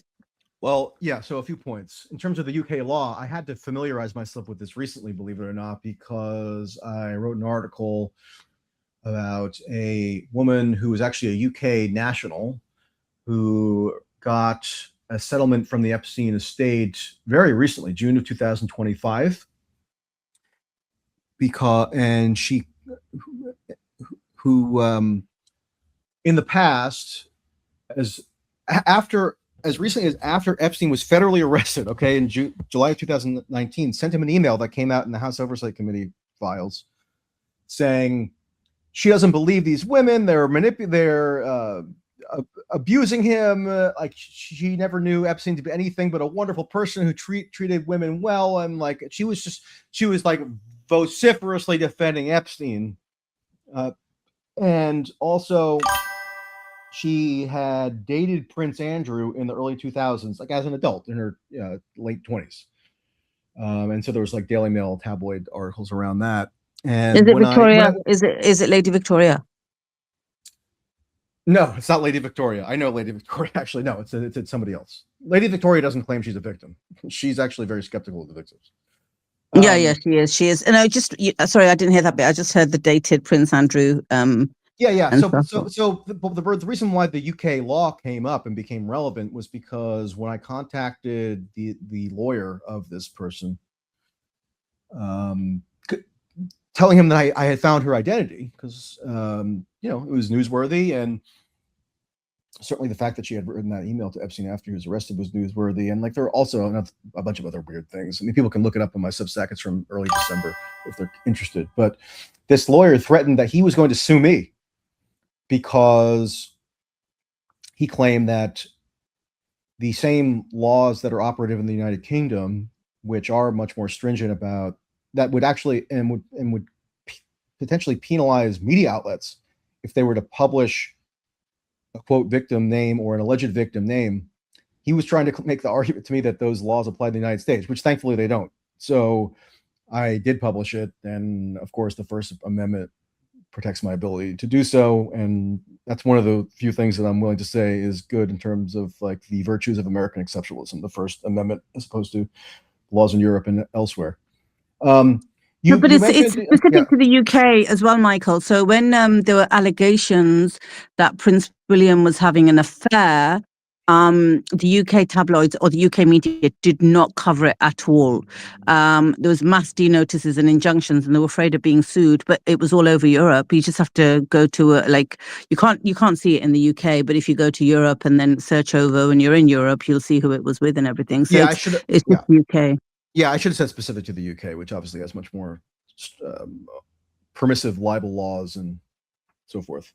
But and when you started out your statement or question by saying, look, I mean, if these girls were 20, 25 or 20, then presumably they would not be in these files at all, right? And that's a common misconception. Unless it was rape, if it was consensual, you know what I mean? If they were paid for it, as Joe was saying. That's a misconception. They would be in the files. Okay, we know that because there are most of the women, okay, who, for example, came out and publicly gave that series of press conferences last year in September and then November, and claim that they were trafficking victims or they're going to produce a client list, all this kind of stuff. Many of them, I think a majority of them, definitely a majority of them, actually, a majority of them were adults at the time of their claimed victimization. Okay. So they weren't even claiming that they were victimized as a child or as a person who was under 18. They were adults at the time of their claimed victimization, because after Epstein's death, the floodgates opened for settlements whereby Epstein's estate and then major financial institutions and also private individuals could be sued for having somehow abetted a sex trafficking operation that included adult women. So that what they did is they argued, and this was universally accepted, I think rather foolishly, but it was universally accepted that even somebody who engaged in what they perceived at the time contemporaneously to be a consensual encounter, participated in what they perceived at the time to be a consensual sexual encounter as an adult, could 10 or 15 years after the fact reframe it as trafficking and therefore collect millions of dollars in settlement payouts. So those people are going to be in these files. Remember, the Epstein Files Transparency Act, which compelled the production of these records, it requires the production of all materials in the government's possession, essentially, that relates to Jeffrey Epstein and or Ghislaine Maxwell, including these adult alleged victims. Now, yeah, I agree with, on another point you made, I agree that if there was somebody who was 15 who was genuinely victimized, might she not want her identifying material to come out later on in life? Sure. But there's a number of issues with respect to the Epstein case in particular. So, for example, women's faces are redacted in these files, even if they had already voluntarily made their identities public. Even if they had taken part in press conferences, even if they had published books, done media interviews, okay, testified in open court under their real name, et cetera, et cetera, et cetera. So that to me is just flagrantly irrational. They had already proactively chosen to reveal themselves in public. So what possible grounds could there be to redact their identities in these files other than this overly absurdly deferential attitude that's being taken toward just victims in general? And on top of that, just as a general principle, and I don't want to go on too long, and I've already stayed longer than I said it would, but I'll go a little bit longer. Just as a general principle, I've always been in favor. I've agreed with people all along who have been clamoring for the release of Epstein Files, and they want full transparency and disclosure. Okay. But it turns out in practice, and this was evident many months ago, and it's come to fruition now with the files having been released. It turns out in practice, people don't want full disclosure or full transparency. They want selective disclosure and selective transparency, right? Because I thought that this was such a monumental political and legal and cultural issue that it necessitated these unique measures to Yeah. provide for Well, full you mentioned that. custody. You mentioned that, But, Michael. And but, I'll agree with you on it. but I'll agree with there's you. still radical lack of Michael, just transparency on this, related to I'll this agree one with you. element. I'll agree with you on this. That actually, what's happened is with the disclosure, if anything, is harmed because that's been used to disclose so much information. For example, there was a disclosure where I saw what Elon's name was redacted. Sorry, it redacted so much. Like Elon's name was redacted, and it was so obvious it was him because it was talking about SpaceX. So yeah, like the redactions have actually probably harmed us getting real disclosure. Now, Andrew's got a question for you, I believe, on a claim that he's got that he feels like you're wrong about. Go ahead, Andrew. Michael, I just Hey, what's wanted to going on? ask. Sorry, Not much. I'll respond to your messages. I've been inundated recently. I'm sure you're busy. I wasn't one of those people chanting about your suicide in the 4 days. Maybe I should have Anyway, just killed myself to make everybody feel happy. no, then I wouldn't have anyone to bother. So here's my question. The Vanity Fair article that came out in 2019 quoted witnesses that worked at the airport who said that they saw Epstein with minors on St. Thomas. Are you familiar with that, and what do you make of that? Yeah, And I'm that familiar with was that. post conviction. So he was a convicted sex offender for having solicited a minor for prostitution. And Wasn't so that that's after, not just post conviction, but that was post his death, right? well, If you're saying the it was from interviews were, but 2019. so the interviews were, but the period of time they're talking about, these people that Right, but worked at the airport. it's them after Epstein's death giving their recollections from like 10 or 15 years ago. Yeah, I'm not sure exactly the time period, but I do know that they were referring to the post conviction time period, Yeah, and so I that's know that part of what article, surprised and them. if you read it more recently than I did, maybe you can correct me, but my recollection is that it was anonymous people who like worked at the airport or something, or like at the air traffic control tower. One of them was ATC controller, and they were both non-pilot airport employees, from what I read. Yeah, But saying that they thought yeah, that they saw younger girls. yeah, they said that they couldn't be older than 16, and that they remarked to themselves, apparently, that how is this possible? Because this guy's a convicted sex offender, and he's showing up with kids that aren't older than 16. But anyway, it's kind of a But two-part if question that's, because but Andrew, hold on a second. So yeah, it's funny because that was cited in the U.S. Virgin Islands lawsuit, meaning the government of the U.S. Virgin Islands brought a lawsuit against the Epstein estate, accusing the Epstein estate after Epstein's death of having been, guilty of trafficking offenses, and therefore the U.S. Virgin Islands should be able to seize the estate's assets. It ultimately got resolved in a settlement, and then the because Epstein's estate was domiciled in the Virgin Islands, and in that complaint, that's the one piece of evidence that they cite for underage people ever being at the U.S. Virgin Islands. Now you're telling me that with all the voluminous material that's come out on this, all the lawsuits, all the journalistic investigations, all the podcasts, books, documentaries, blah, blah, blah, blah, blah, blah, blah. That's the best piece of evidence we have that there were non-adult women at the so-called pedophile island or rape island. Really? well, I have a question for Some you about traffic this. control person spotting Right. a female at a distance, and 15 Did the years FBI prior to follow up on 2019, that? reporter after Epstein's dead, and obviously the hindsight bias might kick in that they saw a younger girl. I mean, that don't we have to have some minimal evidentiary standards Yeah, here? I'm not saying that proves anything. I'm just saying it's a piece of evidence that should be potentially weighed. And I was wondering if you knew if the FBI had looked into that in any of these documents, or if and then secondarily, are you aware of any lobbying or bribing or pressure Epstein put on the governor of the Virgin Islands or any of the government there to help, like, literally write trafficking law about like how registered sex offenders might have to, apply certain standards to their movement, and how she helped, like, from what I'm Cool. Thank you, understanding, there Andrew. was some cooperation. Okay, Andrew. I think we've got your question. So if Michael Yeah. wants to answer So, that, go ahead and then we'll move on.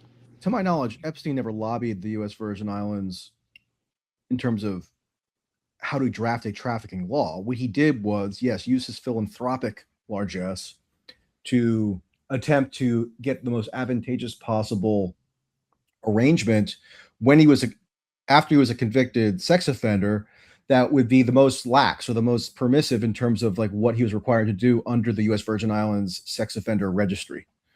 So yeah, he did do that. The regulations for the sex offender registry vary from jurisdiction to jurisdiction. They're incredibly onerous, meaning like, and it depends on, it's like a patchwork of laws and regulations and almost like customs. Sometimes they're almost informal, based from state to state to state, in terms of like having to report your movements, having to report employment, all car registrations, all kinds of stuff. So yeah, I mean, his lawyers in every jurisdiction that he had to register in, New Mexico, Florida, New York, U.S. Virgin Islands, and then also there's a federal kind of variant because of the for international travel. His lawyers attempted to use every possible tactic they could to implore the relevant authorities to give him the most permissive possible arrangements in terms of the sex offender registry. They didn't always succeed, and the sex offender registry itself is already extremely onerous. But yes, they did attempt to do that, including in the U.S. Virgin Islands, where he had maybe unique leverage given his philanthropic activities. Okay, let me just bring this conversation back. I mean, I brought the guy up because I thought he was going to actually debate you, but he just was like kind of sucking up. No, you're listening too much. Yeah, just another one, Tracy. So one of the other pushbacks people have is Ghislaine Maxwell. She pleaded guilty, and actually she was found guilty in court. What's your response to that? Well, my response to that is that, I have done an incredibly thorough examination of that trial. I've read all the transcripts. I've reviewed virtually all of the exhibits. I've gone through virtually all of the subsequent appeals. Maxwell actually just more recently in December filed a habeas petition, which is sort of like a post-appeal sort of last-ditch maneuver that defendants can use to claim that they were wrongfully convicted. And for so many reasons, which we don't have time to get into right now because it means I'll have to stay on this thing for another 4 hours.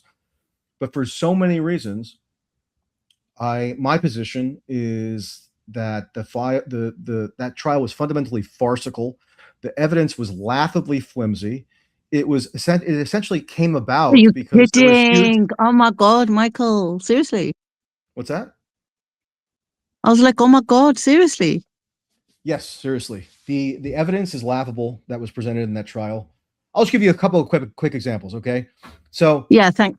There were the government called 4 witnesses at trial to testify against Maxwell, who claimed that she had victimized them or contributed to their victimization in concert with Epstein. Now, bear in mind, the government now says, the DOJ and FBI said last July, when they put out that memo that caused everybody to have such an uproar, that there are over 1,000 victims of Epstein. Ro Khanna now even says it's 1,200. So of 1,000 or 1,200 total alleged victims, the government found 4 to testify against Maxwell in 2021. Of the 4, 2, Anushka DeGorgiou and Annie Farmer, were ruled by the judge, the presiding judge, who was otherwise preposterously pro-prosecution, Judge Allison Nathan, were found by her to have not been subjected to any, quote, illegal sexual activity. And then the judge had to instruct the jurors that they were not to find Maxwell guilty on the basis of any of the sexual activity that either Annie Farmer or Anushka DeGorgiou claimed occurred to them. Okay, so of the 4, so we have over 1,000 or more victims, government finds 4, then and half of those have to be discounted in terms of having endured any illegal sexual activity. So we have 2 left, okay? One of the 2 left is Carolyn Andriano, whose claims were basically a rehash of stuff from Florida in the early 2000s, who got on the stand and acknowledged in open court that she was schizophrenic, meaning she was at that time schizophrenic. I'm not saying she's a bad person because she's schizophrenic. I'm saying we have to have certain standards in terms of proving things beyond a reasonable doubt in a criminal trial. And through her say-so, the jury was supposed to find Maxwell guilty beyond a reasonable doubt of sex trafficking offenses that would include certain overt acts of sexual victimization against Carolyn Andriano. Oh, by the way, in terms of her being, quote, trafficked by anyone, the only person she really ever unambiguously accused of trafficking her was actually Virginia Roberts Gouffre, who recruited her to go to Epstein's house and lie about her age. Whereas whether she ever even interacted with Ghislaine Maxwell is very dubious. She was also a heavy drug user, used heavy impaired drugs. I'm not saying she's a bad person or that she couldn't be victimized because she used lots of drugs. I'm saying it was her testimony about events from approximately 20 years earlier. 20 years earlier that the jury was supposed to rely on to convict Maxwell. And then the fourth was Nadia Bjorlin, who had all kinds of shifting stories. She apparently never realized that she was victimized by Epstein until she was 19, until after around the time of Epstein's arrest. So she realized that 20 years earlier she had been victimized. She claimed for one of her most sensational charges that was very crucial in terms of the evidence to convict Maxwell was that at one point Maxwell herself participated in an orgy with Nadia Bjorlin when she was below the age of 18. And yet the prosecution never could find the other women who supposedly participated in that orgy, but the defense did find them at trial and they called them to testify. And the other participants in that alleged orgy adamantly denied that any such thing ever took place. Nadia Bjorlin went on as an adult to like send Epstein sexy headshots and things. And, you know, and of course she got, you know, $5 million before the trial. And her personal injury lawyer that she hired advised her that she could maximize her payout from the settlement fund if she were to provide maximum cooperation with prosecutors to prosecute Maxwell against, you know, who there was a huge clamor to charge and prosecute because Epstein was dead. Everybody felt like somebody had to pay for Epstein's evil deeds, and she was supposedly the big co-conspirator. So, and there's like a million other flaws with that trial. I'll let you have one more example. So when the jury was being selected, both the defense and the prosecution have an input in terms of the jury pool and what questions to put to the jurors to determine whether they can serve as impartial jurors. And one of the questions was, were you personally a victim of child sexual abuse? And the idea was that the defense would petition to not have any juror admitted who was themselves a victim of child sexual abuse because that would affect their impartiality. This is standard for every criminal trial. It turned out after Maxwell was convicted that one of the jurors lied on the form, checked that he was not a victim of child sexual abuse, and then at the jury deliberations, so after the arguments were over, during the jury deliberations, it turned out that a significant number of the jurors had serious misgivings about the credibility of the witnesses and about the strength of the evidence. But then this juror got up and gave a speech saying, listen, everybody, I too was a victim of child sexual abuse, and therefore I'm imploring you that you must believe these survivors because I believe them and I also want you to believe me. Something to that effect. You know, very emotionally manipulative. Where did they give the speech, Michael? In the jury deliberation room when they were deliberating on what verdict to render. How do you know that? Because that's all supposed to be confidential. Why does that matter? What is the point of anything? The juror himself. Shut up, Buddha.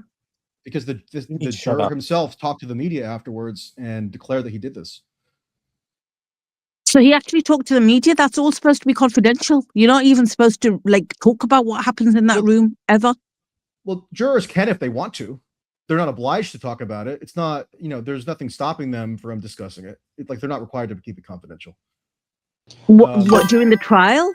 After the trial, he said he told this to the media after the trial, after the verdict. After the conviction. Yes. That he stood up, one guy lied, and he stood up and said, I've been a victim and therefore believe all the other people who've come, the witnesses. Yep. So why didn't they do a mistrial? Well, Maxwell's Maxwell's defense attorneys attempted to petition for a mistrial. They filed appeal after appeal. This was one of the main components of their appeal. Look, this obviously requires a mistrial. This guy lied on the juror questionnaire, and that he used the very experience that we were supposed to be filtering out for to persuade otherwise doubtful jurors to convict Maxwell on the basis of evidence that the jurors had otherwise found unpersuasive. But the Judge Nathan rejected that, and then the appellate courts rejected it, and then the Supreme Court just in October refused to hear Maxwell's appeal. So a mistrial was sought, but it was not granted. I mean, these arguments were never really seriously entertained, which I find amazing. Okay, Michael. The problem with your argument is that irrespective of you, Michael, not finding the evidence to be credible, the jury did find the evidence to be credible. So therefore, she was convicted. Or are you saying the jury was paid out, or the jury found her to be, found her to be guilty? No, I'm saying she was wrongfully convicted. I of course acknowledge that she was convicted. No, but the jury did find her to be guilty, correct? Yeah, I strongly disagree with the verdict. The jury was, and the jury made that decision based on the evidence they had at hand, correct? One would think, or one would hope. I mean, yeah. I think given the political and cultural climate at the time, it was very difficult for her to get a fair trial at all, given the just basic assumption that somebody needed to pay for Epstein's alleged crimes. That wouldn't explain Diddy then, though, Michael. I mean, Diddy got off pretty easy, and considering the climate of the time, he would have had a larger sentence. Right. I mean, maybe if Diddy were on trial more around the peak of Me Too, like Maxwell was, maybe Diddy would have been also wrongfully convicted for the trafficking crimes. But thankfully, the jurors in Manhattan, somewhat surprisingly, were rational enough to shoot down that other Maureen Comey charge, because she also was the one who prosecuted Maxwell. She prosecuted Diddy with another bogus trafficking offense, and rationality prevailed in that case, but it did not in 2021. So Michael, what about if that juror, who lied about never having been a victim and then claimed he was? What if that was a plant to throw the actual whole trial? Why would you not even be open to considering that? Plant? I'm not sure what you mean. Who planted by who?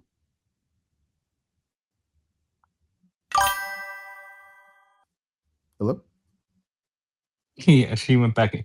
That's woman logic. And by the way, there was at least one other and potentially two other jurors who also lied about having been victimized as children in terms of sexual abuse, who also somehow got into the jury pool. It was just that one guy who made the most egregious sort of show of it and gave his little dramatic speech. Joe, have you got any pushback on anything he's saying at the moment? Just smash him on some, bro. No, dude, look, I posted the photo of the guy, and look, I don't know why there's so many dead people from that photo that died in 2022 under mysterious circumstances, him and his wife being one of them. I put it in the comments. I would love people. How old do you think these girls look? Look at the girl on the floor, dude. She looks 14. Yeah, the one on the left looks really young. Super young. Yeah, it looks really young. Obviously, we don't know, but yeah. And there was a version of that photo without the redaction, so you could see that he was actually naked. The one on the right looks like a teenager as well, but probably. Okay, I mean, looking at those photos again, I don't know how anybody could say that they would know for certain that those girls couldn't be as old as 23. I mean, maybe they're not, but it's very difficult to tell. And the idea that they're obviously, I mean, I'm sorry, some girls have So Michael, can I just some girls, some women above 18 have a slight petite frame where if Michael, except for the fact, fact think that they could be younger. Okay, except for the fact that him and his wife were found dead.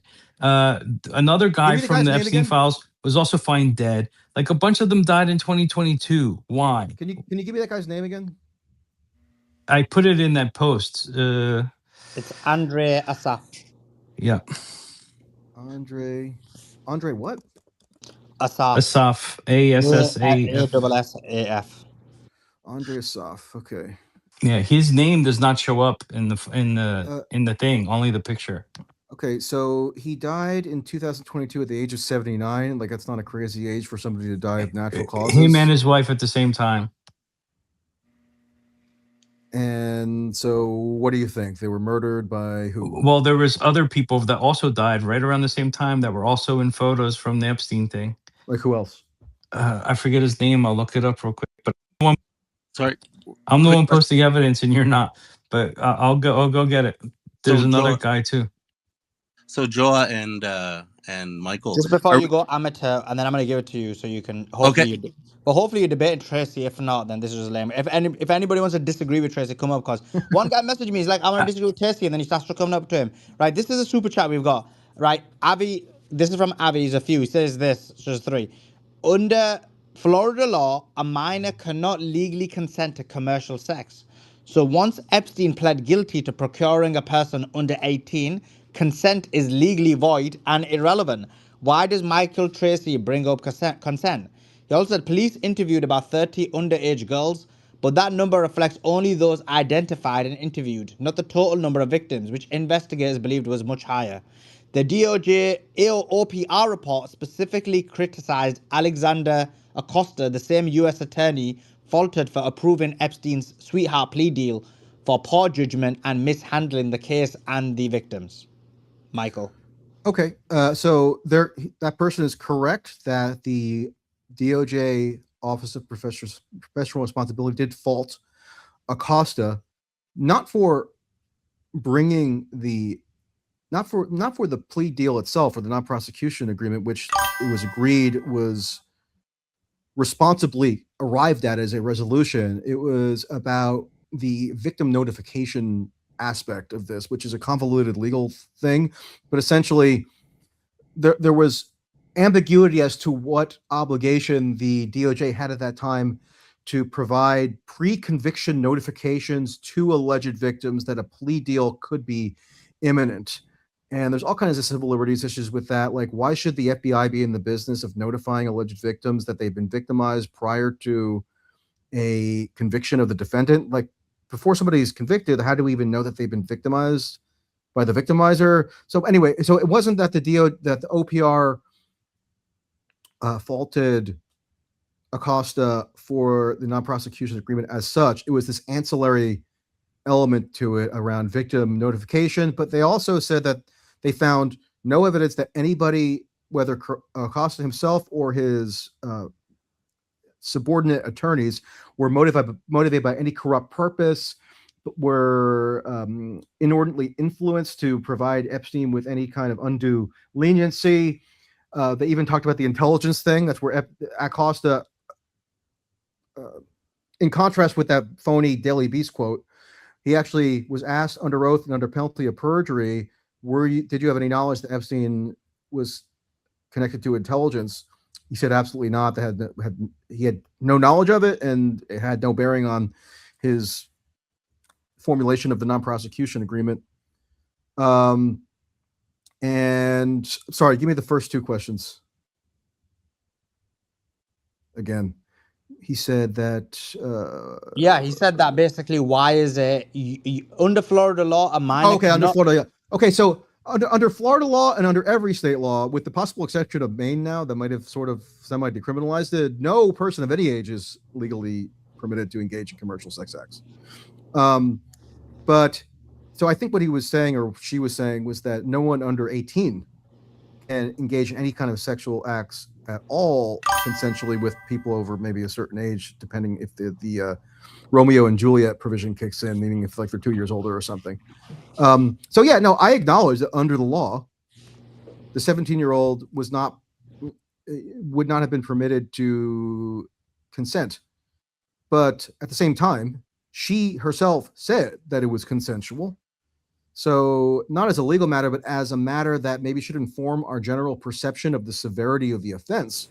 It's called statutory rape, Michael. It's what's called statutory rape. Yeah, I know the concept. Yeah, you don't know the law, though, clearly. When did you go to law school, Michael? I'm curious. Okay, so your idea of legally sufficient evidence is based on what exactly? your history as a pedophile, defending other pedophiles. Okay, I Suleiman, do I have to congratulate you talk on to your this guy? bravery for coming forward Suleiman, come on. and doing such a diligent Suleiman, job hello. on defending the pedophile The guy just called me a pedophile. Do I have to continue engaging with him? Or can I get rid of you don't, Michael. Can't do that. Doc, you can have a debate without calling him a pedophile, right? Come on. There you go. Doc Suleiman, I'm not Rage going to proceed with anybody who said just. It's gone. He's gone, Michael. He's gone. He's gone. Apologies. He's gone. It's unacceptable. He's gone. He rage quit. Thank you. Let's go And to amateur. I think the super chat asked a second question that I forgot as well. Yeah, and then we'll go to amateur. The super chatter asked, where's it gone? Where's it gone? The police interviewed about 30 underage girls, but that number reflects only those identified and interviewed, not the total number of victims, which investigators believed was a lot higher. Yes, I mean there was a supposition that there probably were more alleged, quote unquote victims or more potential victims than the ones that they had identified. But doesn't mean that they had been that any of them were adjudicated as victims. I mean, one of the whole ironies of this whole thing is everybody assumes that there's just this enormous number of victims based on criteria that are very hazy. But there was only literally one victim, okay, who was ever adjudicated as such in a properly adversarial legal process. And that was the one victim who was 17, nearly 18, when she said that she had consensual sexual contact with Epstein. But yes, that's correct. Yeah, the FBI had approximately 30 victims that it purportedly identified, and there was an assumption that there would likely be more if they continued to investigate. Yeah, I'm not denying that, but that says nothing about whether the claims to victimization would have been deemed sufficiently credible to convict Epstein beyond a reasonable doubt, or whether there wouldn't have been impeachable material that would have come out, which there definitely was on a number of them. Again, like of those 30, as I told you, many of them openly acknowledged that they lied about their age. Now, I get the statutory rape law that it's no excuse to be ignorant, but still, that would have been raised at trial by the defense counsel to undermine the credibility of the alleged victims, and the jurors would have been able to take that into account, and it also would have gotten to Epstein's mindset, right? Because if he was consciously seeking to have sexual contact with underage persons, that would establish a different mindset than that if he had believed that they were 18. And one of the girls, name was Tatum Miller, who said that she was basically in love with Epstein and appreciated him so much. He was a wonderful person. She was one of these people who was identified as a victim, denied that she was a victim, and she told the FBI in 2007 that she estimated that she probably recruited or invited or facilitated around 30 girls to come to the house for a massage of varying degrees of sexualization. They weren't always sexual. They didn't always have a sexual component, but she estimated around 30. And that she ensured that all 30 of them, whether not all of whom were even underage, but of the portion who might have been underage, like she said, most of them were 18, 19, or 20, but some may have been underage. But of those who might have been underage, she ensured that all of them knew that they had to say that they were 18 if they were asked, because Epstein would believe that they were 18. So that's evidence that would have been brought forth at trial to illuminate Epstein's state of mind, or mens rea, so the criminal intent. And yes, it would have been an impediment that the prosecution would have to overcome in order to convict him. Maybe they could have overcome it, but still, it definitely would have been an impediment, which is why the feds, when they interceded in the state level case against Epstein, they found that it would be much superior to compel him to plead guilty to a plea deal, rather than face the risk of going to trial and Epstein actually being acquitted or being a hung jury or a mistrial. And the prosecutors within the office in the Southern District of Florida talked amongst themselves and then told the OPR investigators after the fact that they were extremely wary of what the outcome at trial would be. Therefore, a non-prosecution agreement to which Epstein would have to plead guilty to 2 state-level charges in Florida, register for life as a sex offender, pay millions and millions of dollars in civil damages, face a term of incarceration. That was a reasonable resolution to the case, given the risks that they saw as inherent to a trial. All right, let's go to Amateur. Amateur, is it you disagree? Can I just say something, Solomon? Only if you disagree with him, because it's getting boring, because everyone's Yeah, kind of agreeing I'm sure with he him. does. well, I already got him to secede about the other thing, so that he doesn't know that they were overage and shouldn't be defending them. Well, neither But do now you. also about this whole No, but that plea works your way deal. as well, Joey. You don't know if they're underage. Like, that works both ways. Of I might course, have but I wasn't defending it one way or the other. He was. But again, You did. You about said this she plea looks younger. deal. You did. You say said that. it was she evidence of an I underage said sex she crime. I said she looks younger. Yeah, the 14-year-old that's giving him a massage is considered a sex crime that you defended. You So know I a actually agree 14-year-old's with in that Doc. photo? But again, the girl who took off her top to give the massage, We're talking that about is the considered photo. a sex The crime, by the photo. way. The photo. Michael, The photo that is is what we're talking about. okay about the photo. Yes, they look 14 to me. The one girl on the floor looks 14 But you to don't know me. that. People You don't go know look there's a it up. factor. But that But I works both don't know ways, if Joe. it's a fact. Yeah. So it works both ways. But the massage is considered a sex crime.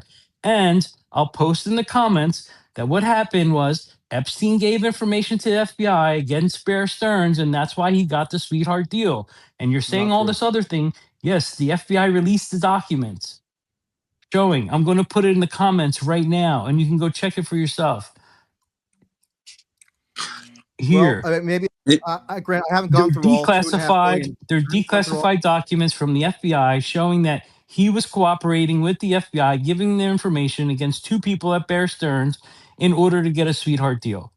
Is Right? that from the release of files from last week or from prior From to last that? week. From last week, yeah. Is it from last week, Joa? Yeah. Yes, from last week. So it was this. Okay, Let me I mean, read it. it's possible. Let me read Here's it. I'll concede this. I have Let not me gone. read Maybe this. maybe like you, I haven't yet gone through all 2 million files, so I haven't seen that one yet. Okay, let me read this to you. It says, on the 9th of November, a case agent advised Read the writer that title. Read the title first. the FBI, it's, which title do you want me to read it? It says FBI. No, Title, the one General that says Forfeiture. Can you post a link to this? Can you post a link to Yeah, this? it's in the comments. Did you not tag him, Joe? If you just look, Joe, just tag him in it. He's put yeah, Joe's I'll in the tag him. comment. So it's Jeffrey Epstein, WSTA child prostitution. Details investigation has revealed that, and then it is all blanked out. Palm Beach, Florida, and then it says on the 9th of November 08. Sorry, you guys were around. On the 11th of September 08, case agent advised writer that Epstein is currently being prosecuted by the state of Florida and is complying with all conditions of his plea with the state of Florida. Epstein has also provided information to the FBI as agreed upon. Case agent advised that no federal prosecution will occur in this matter as long as Epstein continues to uphold his agreement with the state of Florida. Case agent has also advised that no further forfeiture assistance will be required for this case. Case agent is requested to is requested to contact writer in the event this matter moves forward on a federal level. In that no further forfeiture related actions is deemed necessary in this matter, it is requested that subfile FF be closed. Okay, I got it. So this is not a new file. Maybe it came out in a duplicative form in the most recent release, but this has been out. The FBI published this on its website in 2018, and people have oftentimes misinterpreted it. First, if you look at the date, September 18th, 2008, that was several months after Epstein's conviction. So obviously, this would be after he would be in any sort of process with any government agency to try to get a more lenient sentence. And it's also misinterpreted because this was a memo that was written by basically a forfeiture specialist within the FBI saying that given that he was complying with the terms of his non-prosecution agreement at that time, no forfeiture action would be initiated because that was not what was called for in the non-prosecution agreement. Also, this has nothing to do with Bear Stearns. I don't know where that claim came from, but this is a very anodyne thing in terms of like almost like a housekeeping memo after Epstein's guilty plea, and once he was incarcerated, that basically the government was just complying with the terms of the non-prosecution agreement. So nothing to do with Bear Stearns. No evidence that I've ever seen of Epstein having been an informant on anyone other than himself, if you want to call it that, just in terms of him having to provide certain information to the feds once he was convicted about his finances, because he had to pay for the lawyers of the alleged victims who were entitled to monetary relief. But yeah, nothing to do with Bear Stearns. And after his conviction, and something that was like relatively unremarkable in terms of wrapping up the post-conviction process. Okay, let's go to This document, by the way, Suleiman, is 2.5 months after his conviction, which would be completely normal for the FBI to have this memo because it was part of his plea deal to provide information on unspecific information. A lot of people believe it's because of Bear Stearns. So yes, that's right. It doesn't. So before you said that, say that before you said that this document contained evidence that Epstein informed on Bear Stearns to get a lenient sentence. Now you're saying a lot of people believe that it had to do with Bear Stearns. No. Well, regardless if it's Bear Stearns or not Bear Stearns, he's providing information to the FBI. Was in the evidence. He's providing information to the FBI as part of his plea deal. Yeah, about his finances, because he had to pay for the lawyers. It's not about his finances. What's it about? That wouldn't be part of a plea deal. Part of the plea deal was him agreeing to pay for the lawyers of the victims that the FBI had identified. Mm-hmm. And then does anywhere there say that it's part of his finances? So why are you making that assumption? Well, they don't. You just got on me because of Bear Stearns. I can do the same thing, Michael. That's the thing. You're doing hearsay. You're making shit up because you don't know what it is, and now you're saying, "Oh no, it's his finances." Because again, you're defending shit that you don't know for the second time, and this is what you constantly do. This is your life now. You make up defenses when they don't exist. It makes no sense that months after he was convicted and was in prison, he would be informing on who for what. It's not after he's in prison. That was part of his plea deal. That's how it works. If people get lighter sentences, he was in prison. They get arrested. He was in prison on September 18th, 2008. But people who rat, for example, they make it part of the plea deal that they have to give information. That information, many of the time, comes in after. It doesn't come in right away. They have to give up information early to get the plea deal, and then when they get the plea deal, then they give the rest of the information. That's typically how it works. Right, and you have no idea what information it is. You have no idea what information it is. But again, you went on the defense as you always do. I'm on the defense of facts and logic and truth. I'm not on the defense of Jeffrey Epstein. Or you just said facts and logic and truth. Okay, you admitted that you were wrong about the 18-year-old. Now you're admitting that you're wrong, that you don't know the information I was wrong about an 18-year-old. You did. You said I don't know how old they are. You said you're right. I don't know how old they are. So I mean, come on, John. That's you both said that. So that means the both things. No, I did not. I set him up to say that. I didn't say that. You conceded on the same point because both of you. What is this guy talking about? No, I did not, Suleiman. Yes, you did, Joy. Suleiman. I'll explain. Bullshit. I'll explain to you. I swear to God, before you talk, go play back the audio because I set him up on purpose. I never said I know you did. I know you set him up, but then you did the exact same thing. You set him up, but then you did the exact same thing. You said she looks younger, and then when I asked, "Where's the evidence?" He said, "There's no evidence." He did the same thing. He said, "When you asked him, neither of us know for sure." No, I didn't. I talked about the massage. I talked about the massage. I talked about the massage. No, you didn't. You talked about both things. The first thing was no, I didn't. I said they look young. Joy, you did both things. Okay, I'm gone. Hey, Joel, stick around there. Another rage quit. All right, let's go to Amita. I mean, come on. He says I was wrong because I said that those girls were over 18. I didn't know one way or another. Neither did he. I would love to have that was the point. So both of the things that Joe disagreed with you on, he said himself he didn't know. He didn't. And then the second one about this one, you made an assumption about what that was alluding to. He made an assumption what that was alluding to. So I don't think they were gotchas. Go ahead, Amita. They should make an assumption. Yeah. He falsely claimed that it showed that he had informed on Bear Stearns, which appears nowhere in that document. And you assumed that it was about him, not ratting on someone, which is also an assumption. But go ahead, Amita. I just wanted to, after the discussion between Michael. Hi, Michael. And thanks for letting me speak, Suleiman. The discussion you and Joa had there about the ages and whatnot. So I needed to do some research of my own there. So I just want, before I begin, is there any credence that we give to the FBI indictment that was quashed by Acosta in, I think it was around 2007? Do we give it credence? Well, so you I recall, don't think it's it not was correct. initially the investigation was presented by local and then state authorities, and then apparently, according to Grok here, I don't know, man. I'll explain it to you if you want. Yeah, I'll finish what I'm saying, then go ahead. Yeah, after they realized that the state authorities were being very lenient in this case, they bumped it up to the FBI. That's as far as I know. So then the FBI drafted this 53 to 56 page indictment that was only state in draft. Like there's no date on it or anything like that. It was part of the declassification. No, there's a date. I think it's May. I think it's May of 2007. Okay. Oh, so you're familiar with the document then? Yeah, it just came out last Friday. I just read it for the first time. I've been wanting it to come out. I said earlier that I had filed a FOIA request to try to compel the DOJ to release it, but it had not been in the public domain until last Friday. So it was known to have existed, but the document itself was not full in the public domain until last Friday. So this is only to 2 points there, just about the ages of the females, as well as the trafficking. Well, you asked me what credence do I give to it. Do you want me to answer that? Or yeah, do you want to go for it. Yep. Okay, so it's not quite correct to say Acosta quashed that indictment.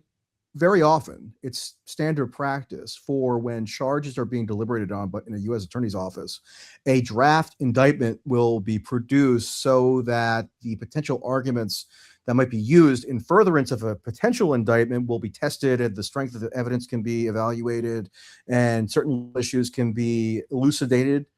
And that's exactly what this draft indictment does. And a lot of the arguments therein are very dubious. I read the whole thing a few days ago. Okay, well, so I don't give it a ton of credence in terms of it suggesting that there was some kind of slam dunk case to be brought against Epstein. But yes, that indictment was drafted in part because it would give the U.S. Attorney's Office leverage to compel Epstein to accede to the non-prosecution agreement by saying, look, if you don't accede to the non-prosecution agreement, we have this draft indictment ready to bring against you the following morning. So you better agree to the non-prosecution agreement. But in terms of the fact claims therein, I don't give it any more credence than really anything else that's come out so far, because none of it had been adversarially tested. All right, you glitched out. Buddha, jump in. You said you wanted to debate Michael and Summer. Go ahead. Okay, can you hear me? Yeah. Okay, so I've listened to quite a bit of your argument, and I've also read a bunch of your tweets. Would you say your position summarized as you haven't seen enough evidence and they're not guilty? They meaning who? Epstein and Maxwell and everybody associated with them in the newly released files. So that's not quite how I would summarize the argument. First of all, Epstein himself did plead. Yeah, I'll summarize it. First of all, Epstein himself pleaded guilty, as we've been over many times, to state level charges in Florida. So he himself admitted that he was guilty of something. So I would not therefore he pleaded guilty to 2 state level charges: procurement of felony solicitation of prostitution, essentially, and procurement of person under 18 for prostitution. We just got into all the details about what constituted the elements of that second one in terms of we went into detail on that one. Go ahead, Buddha. You should be listening. So why would I therefore say that Epstein was not guilty of anything when he himself pleaded guilty to something? That would make no sense. So you don't think in terms of Maxwell, my position is that she was wrongfully convicted of the charges that were brought against her in 2021. Yes, the evidence did not stand up to scrutiny. The legal gymnastics that had to be done in order to try to fit her conduct to the statutes was absurd. There were all kinds of flaws with the trial. So yeah, I don't think the government met the burden of beyond a reasonable doubt. As well as the jury. Yes, in my opinion, yeah, but your opinion is wrong though. How so? And most people would disagree with you. Yeah, most people would disagree with me. How does that make it wrong? Because you're not the world. You can't decide just because you say, "Oh, it's wrong." You're just defending it. But you asked me what my opinion was, and I'm telling you what it is. So, but it's ridiculous. Why are you defending it's not wrong simply by virtue of it being unpopular. But why are you that doesn't being make it such right a either. contrarian? Like you're literally just a contrarian. Well, okay. I mean, if that's how you want to, But what's the debate? That's not how I want But it. Buddha That's how debate him. everybody wants But it. Buddha debate him on some point that you know he's wrong on, because you've been like, you posted on comments like so much. I thought you had a really good slam dunk debate to smash him. Go ahead. It's everything he's doing. Why are you defending him endlessly? Why don't you think that? Why don't you? That's your argument. How could you possibly say he trafficked to himself? What does that even mean? What does it mean to traffic to himself? well, I wouldn't personally claim that he trafficked anyone to himself. I don't really even buy the premise of So trafficking you don't as think a legal he trafficked concept. to anyone else, bro? Well, you asked me, do I believe that Maxwell and Epstein are guilty? So now you're saying that there are other people who are also guilty? People. Like who? Like who? the elite, like Prince Andrew, like all these people. Like he literally is getting like, why is he getting questioned right now? Why is he getting questioned? Well, because there's a giant mass hysteria and moral panic that's engulfing It's hysteria, the United Kingdom as well as the not United true, States. The investigation just began. How could you say it's hysteria?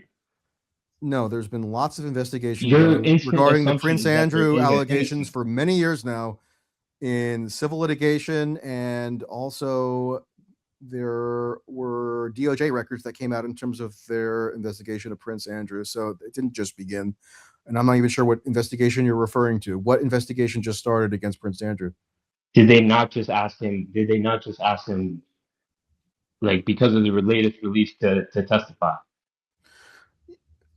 Who asked him? Congress? The UK. What the fuck do you mean who, dude? He's the prince of the UK.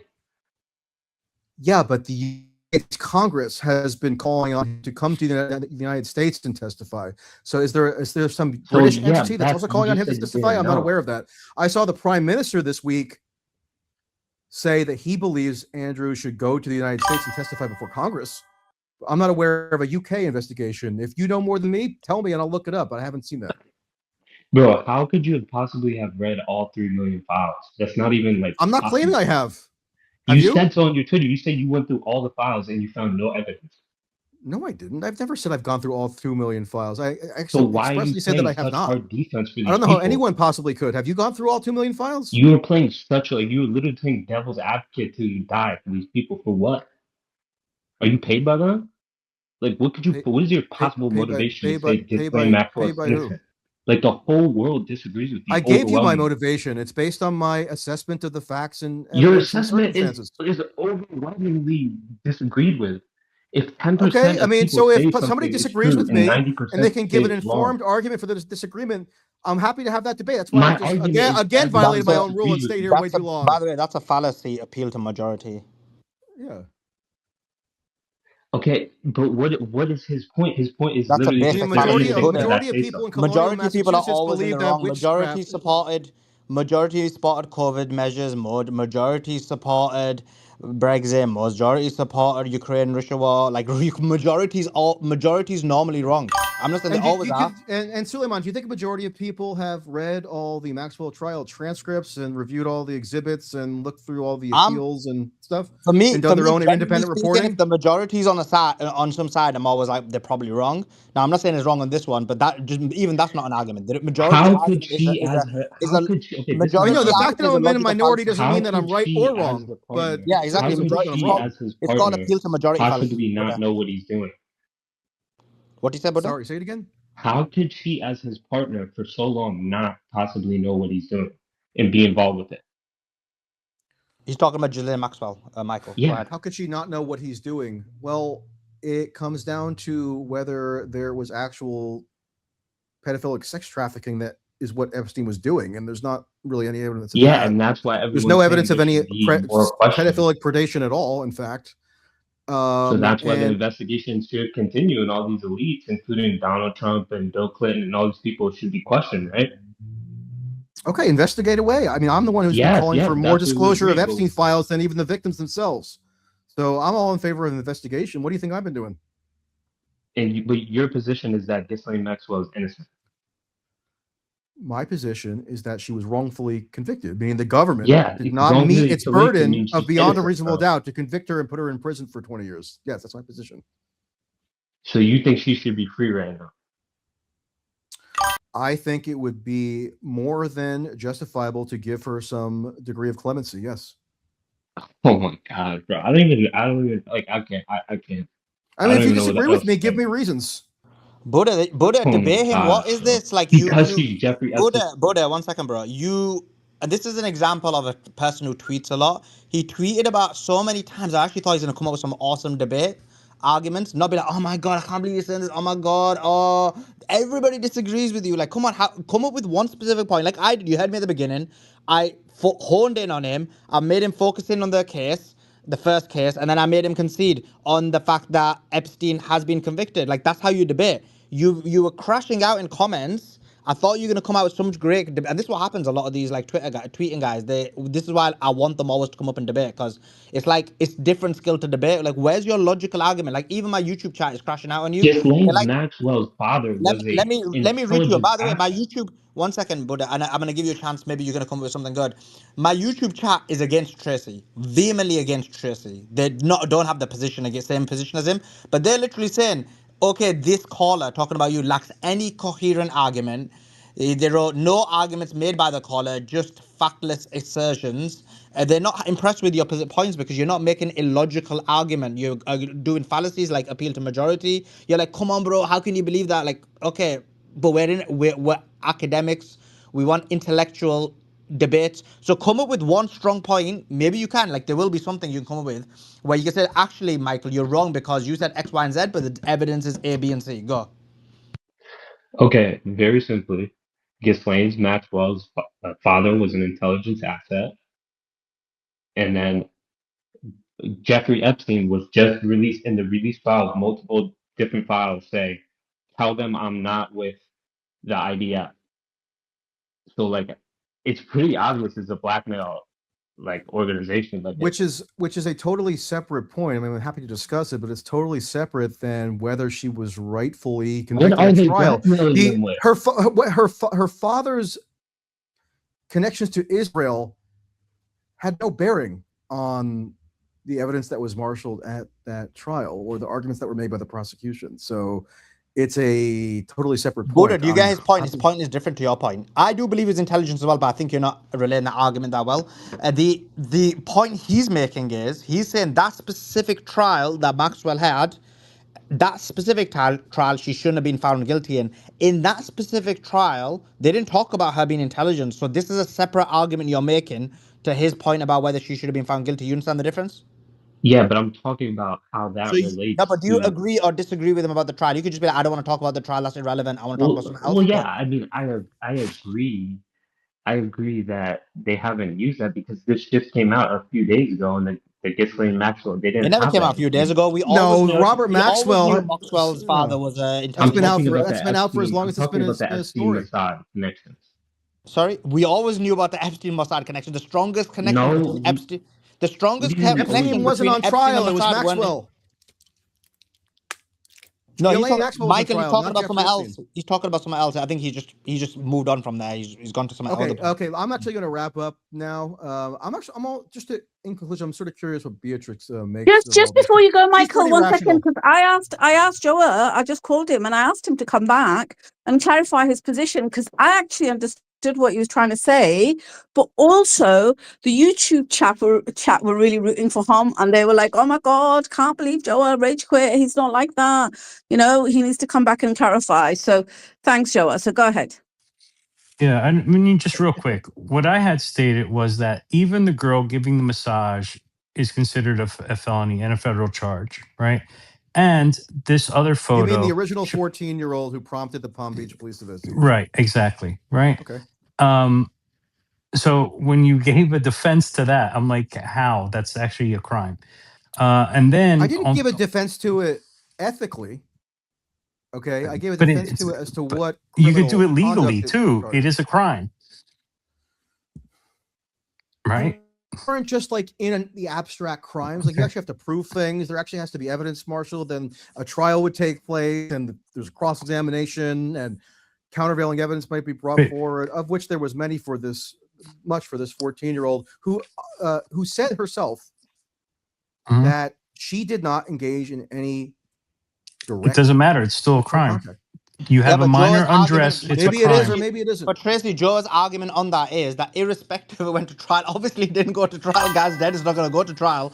But on No, the this is just face from of it, 2008. From 2008, it did go to trial. I mean, it did. No, it it didn't. did He had a reach plea. a conclusion in No, terms he of had the a criminal plea. process. No, but we've discussed this. He had a plea deal, and we Yes, think it it, reached we the think it was a conclusion of the sweetheart criminal deal. process. You don't think it was. But the point being, what Joe is saying is, with the 14-year-old, even according to your explanation of events that occurred, specifically on that would be a crime, is what he's saying. Okay, but in order to establish that something's a crime, you have to establish mens rea. We're going around in It's a circles little bit because then, different of with course, statutory that was. rape. But then, No, but but then I'm you got saying a that sweetheart Yeah. if deal. you told him she was 18, you don't think that would come up in terms of establishing a criminal intent?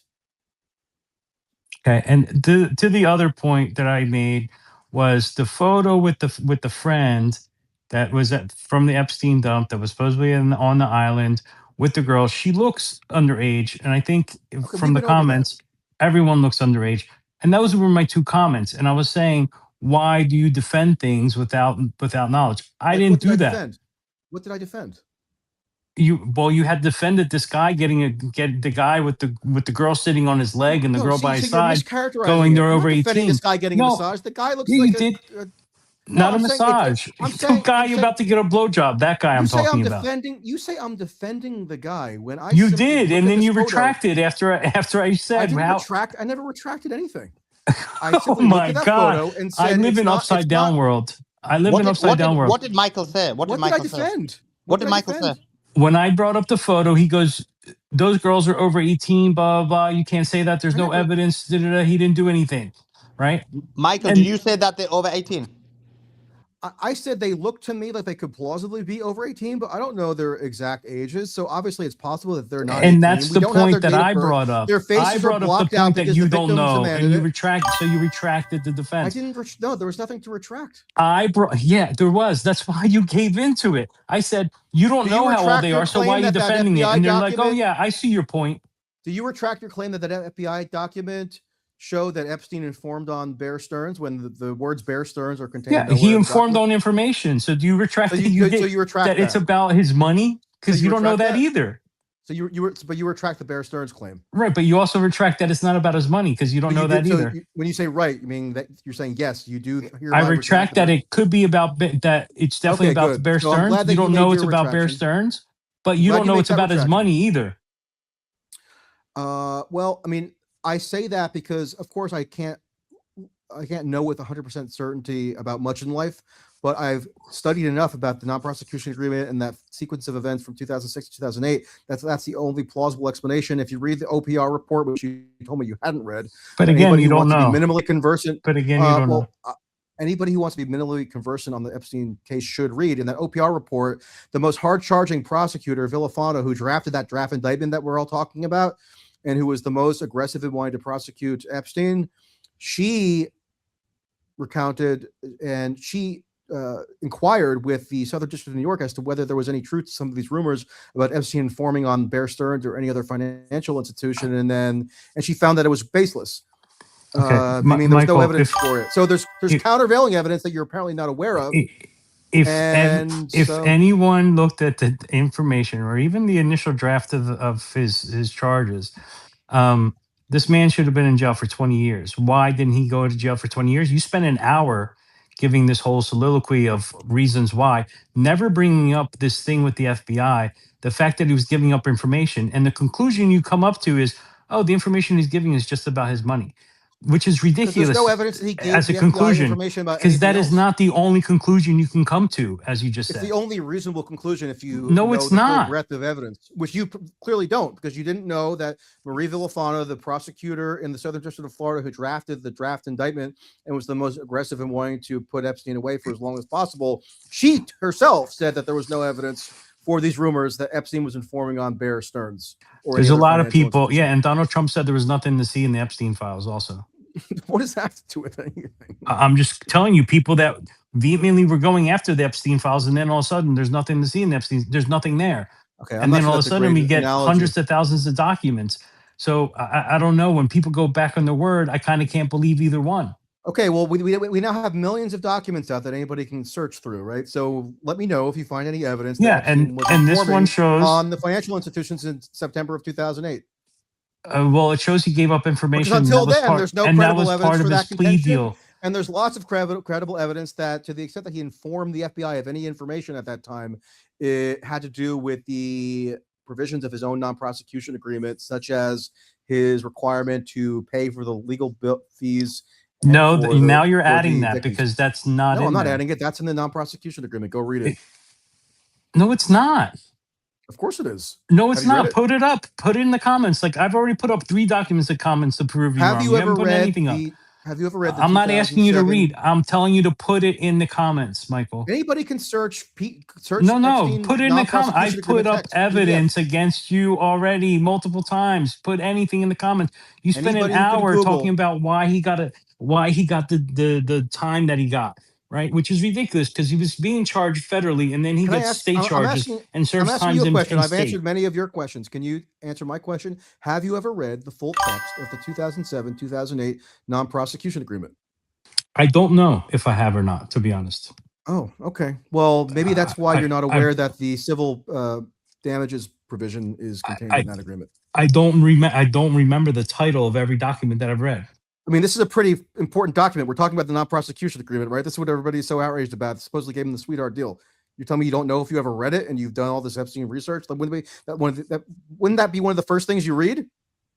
Maybe not, because you read it and still don't know the evidently information because you come to the conclusion that the money that he got a sweetheart deal because he gave up the information about where his money that's comes your from. homework assignment. Go read that. All right, Beatrix, any concluding thoughts from you just in general about what you make of my arguments or the attempts to refute me, or any just general thoughts? I'm sort of curious for your take. So one of the things I am going to do, Michael, because you just suggested it about 10, 15 minutes ago, that people haven't read the transcript from the Ghislaine Maxwell trial. I haven't, right? I don't know if it's publicly available, but I'm assuming it's very it long. is. No, it is. It is. I actually, yeah, it's publicly available. It's in the court docket. Yeah. So I will have a look at it because it's interesting, right? In my mind, it's a slam dunk. The photos that I'm seeing, I mean, Joel's like, oh, that kid looks about, 14. I think she looks about 7, the little girl in that picture, right? And I'm seeing so many of these photos coming out. It's not beyond the realms of possibility that something's amiss here. But when I look at Epstein and I look at his contacts and I look at, and I'm talking on paper and I haven't read all of the documents and I'm just seeing what's coming out online here on social media. It's pretty set in my mind that he was blackmailing people. He was killed for a reason. Do you think he committed suicide, Michael? So that's the one area where I'm much less certain that, let's say, the conspiracy interpretations of the Epstein saga are wrong, and I'll tell you why briefly. First, there are a lot of ambiguities around the circumstances of his death. He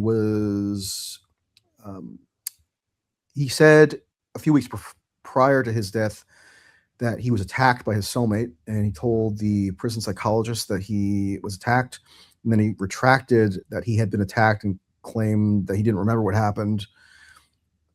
And he was given a cellmate who was like this brutish, corrupt cop who was awaiting trial for multiple murders and then was convicted of multiple murders. The Epstein's brother, who assumed his affairs once he was deceased because Epstein had no next of kin as in a spouse or children, and went to his brother, and the brother commissioned an autopsy or a pathologist to conduct an autopsy, and that pathologist found that the injuries that Epstein sustained were more consistent with homicide than suicide. Obviously, the malfunction of one of the cameras in the prison is notable. It's not unfathomable. I mean, the Bureau of Prisons is not someplace you'd expect to be a paragon of competency, but it's definitely a data point that should make one at least more amenable to other explanations. And so for those and other reasons, I've always been open to the possibility that it was actually a homicide rather than a suicide. I don't know conclusively one way or another, but my level of certainty as to the falsity of the maximalist conspiracy interpretation is much, much lower than it is with like whether there was a pedophilic sex trafficking operation or blackmail or that kind of thing. However, that being said, if let's say it was a homicide, right, for the sake of argument, it need not have been a homicide that was a result of some elaborate like espionage or intelligence assassination op, right? People who are perceived in prison, in the American prison system anyway, to be pedophiles are always under mortal threat. And let's remember, Epstein was perceived to be not just a pedophile, but the most notorious pedophile in like American history, rightly or wrongly. I would say wrongly, but that's how he was perceived. So he was obviously going to have enormous security threats. So to the extent that there might have been a conspiracy to kill him, it could have been a much lower level conspiracy. It could have been the guards and the inmates sort of colluding amongst themselves to kind of look the other way and off him. That seems much more plausible to me than something more extravagant. And you said, there was definitely blackmail. I mean, there's really no good evidence ever of any blackmail. The people point to the Bill Gates email, but that's not really blackmail in the way that we conceive of it. And definitely no evidence of a widespread systematic blackmail operation in which Epstein deliberately ensnared prominent people into a pedophilic sex trafficking network and then used that to compel them to take certain actions on his behalf, on behalf of Israel or anything like that. And last point is that you say you haven't read the Maxwell trial transcript. I don't blame you. I mean, virtually no one has, including like journalists and so-called Epstein researchers who spend day in and day out fixating on the story because, I don't know, maybe it's not as exciting as sitting on social media and getting all the most salacious stuff algorithmically served up to you, which then congeals into a narrative that you kind of just absorb and assume must be true. So I would just emphasize that it really is far superior to do primary source research. Social media has been a total cesspool on this stuff. Like I even had to chastise Mario, the other, Suleiman's former partner, because his accounts putting out stuff. Suleiman's buddy, Michael. Yeah, disavow. Is Joe's buddy? Okay, but Mario's account put Joe's out. Like, please, I want to meet Mario. Can I meet him? I like Mario. I like Suleiman too. So maybe I'll be the peacemaker between them. But Mario's account put out this email that got circulated and went viral, which appeared to show somebody emailing Epstein saying, "We have a beautiful Brazilian 9-year-old for you." I'm sure people here probably saw that. It turns out, as is so often the case, it was just bogus. It was a formatting error in the email that turned a one into an equal sign. And if you look at another version of that email, which is properly formatted, because there are several versions of these emails in the files, the properly formatted version says it was 19. Okay, and we don't even know what the context of that was really. But in any event, it was not a 9-year-old. So like if you sit on social media and you just kind of credulously take in everything that's being algorithmically served up to you, you're going to get a radically false impression of like what the actual facts and evidence are. And I think that's why people are so, unfortunately, chronically wrong about this subject because they don't do enough primary source investigation. They just take stuff for granted that they see on social media. And the media is also highly credulous. They listen to these dopey podcasts where nobody has a shred of critical thought. And I've supplemented the primary source materials with some original reporting that I've also done, which has further bolstered my intuitions on this story. So that's what I would say.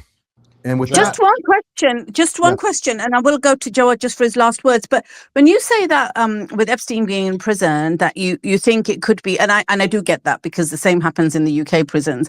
If someone's suspected of being a paedophile, chances of them being attacked are very high. But given how high profile he was, given how well connected he was, given that you said yourself he was a high security risk, don't you think the security on him would have been higher? I mean, CCTV cameras not working, no investigation, no charges. You know what I mean? Yeah, I mean, he definitely was an extremely notable prisoner at the time. But one possible explanation for how it could have been a homicide is if the prison staff was in on it, right? So these lower level, so there were two guards sitting in his unit essentially the night he was found, the night before he was found dead. So if they potentially were in on it, in that they kind of looked the other way deliberately, or maybe they had some backhanded arrangement with one of the inmates, then the increased security wouldn't necessarily cut against that theory, right? And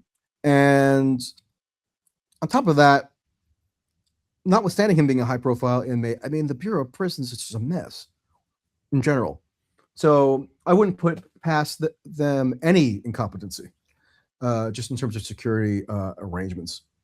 And so, yeah, I think that answered the question. Again, I'm not stating with certainty one way or another that I know it was a homicide or a suicide. If I had to guess, if you put a gun to my head, I would still probably say it was a suicide. I'm just saying that the plausibility of a homicide is such that I don't dismiss it as much as I do virtually every other element of like the maximalist conspiratorial version of the story. Understood. Thanks. And yeah, I understand that point. Joe, jump in. Thanks, Michael. Yeah. So after, I don't know how long it's been, 2 hours, I guess, or 3. Michael Tracey doesn't know if those girls sitting on that naked man's lap or the guy with the open robe's lap are underage or not. And neither Doesn't do you. know if Epstein. And neither do you, right? And neither do you, right? But I defend that. I don't know. But I don't spend my life defending Epstein. But you don't know the age of the girls in the photo, don't right? spend my life defending or I'm not asking you whether you Epstein. spend your life defending anything or anything. Or Michael, other. the thing you I'm don't know is you I'm on this space every night. just Can I like speak? Did I interrupt you? What are you so scared about? I will explain to you. I will explain to you, or else I'm going to repeat myself over again. I have been on the space multiple nights, and Suleiman will tell you, I have always said there is a lot of hearsay in this case, meaning you can't prove a lot of it.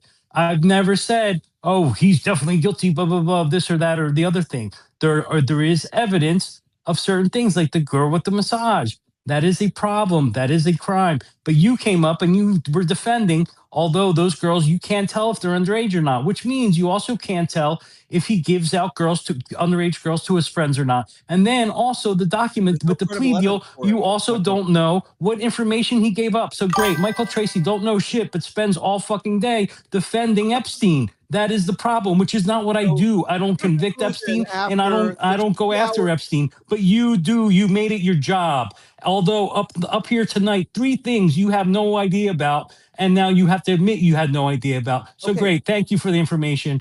Thanks for nothing.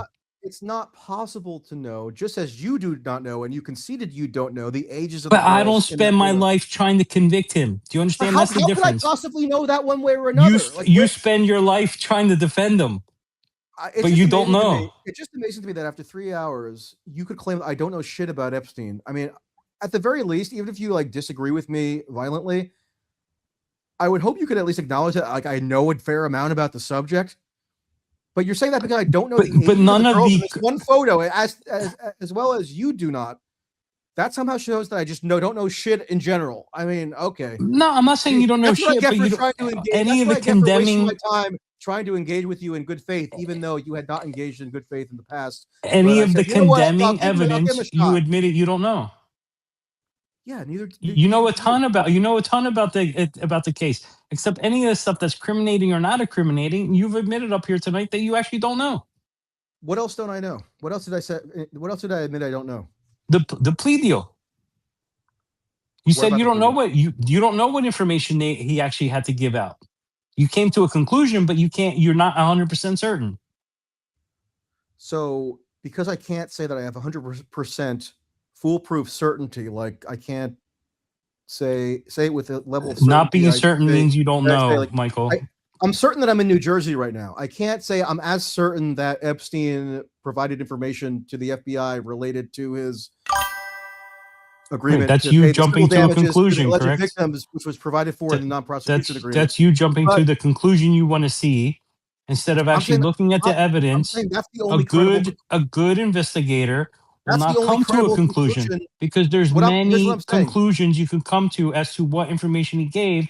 Because the majority of the world, the majority of legal experts, the majority of Congress say he got a sweetheart deal. You think he didn't. So your conclusion is the information he gave up was only his financial one, and that's the only thing it could be. Well, guess what? You're wrong, and you know you're wrong. Okay, so but here's what I'm saying. That's the only credible explanation of what's being referred to in that FBI document that was published on the FBI Vault website in 2018. In my judgment, based on that memorializes this finding from September of 2008, and I say that in part because there's never been any other evidence that is credible that would substantiate the idea that he had informed on Bear Stearns, but there is an abundance of credible evidence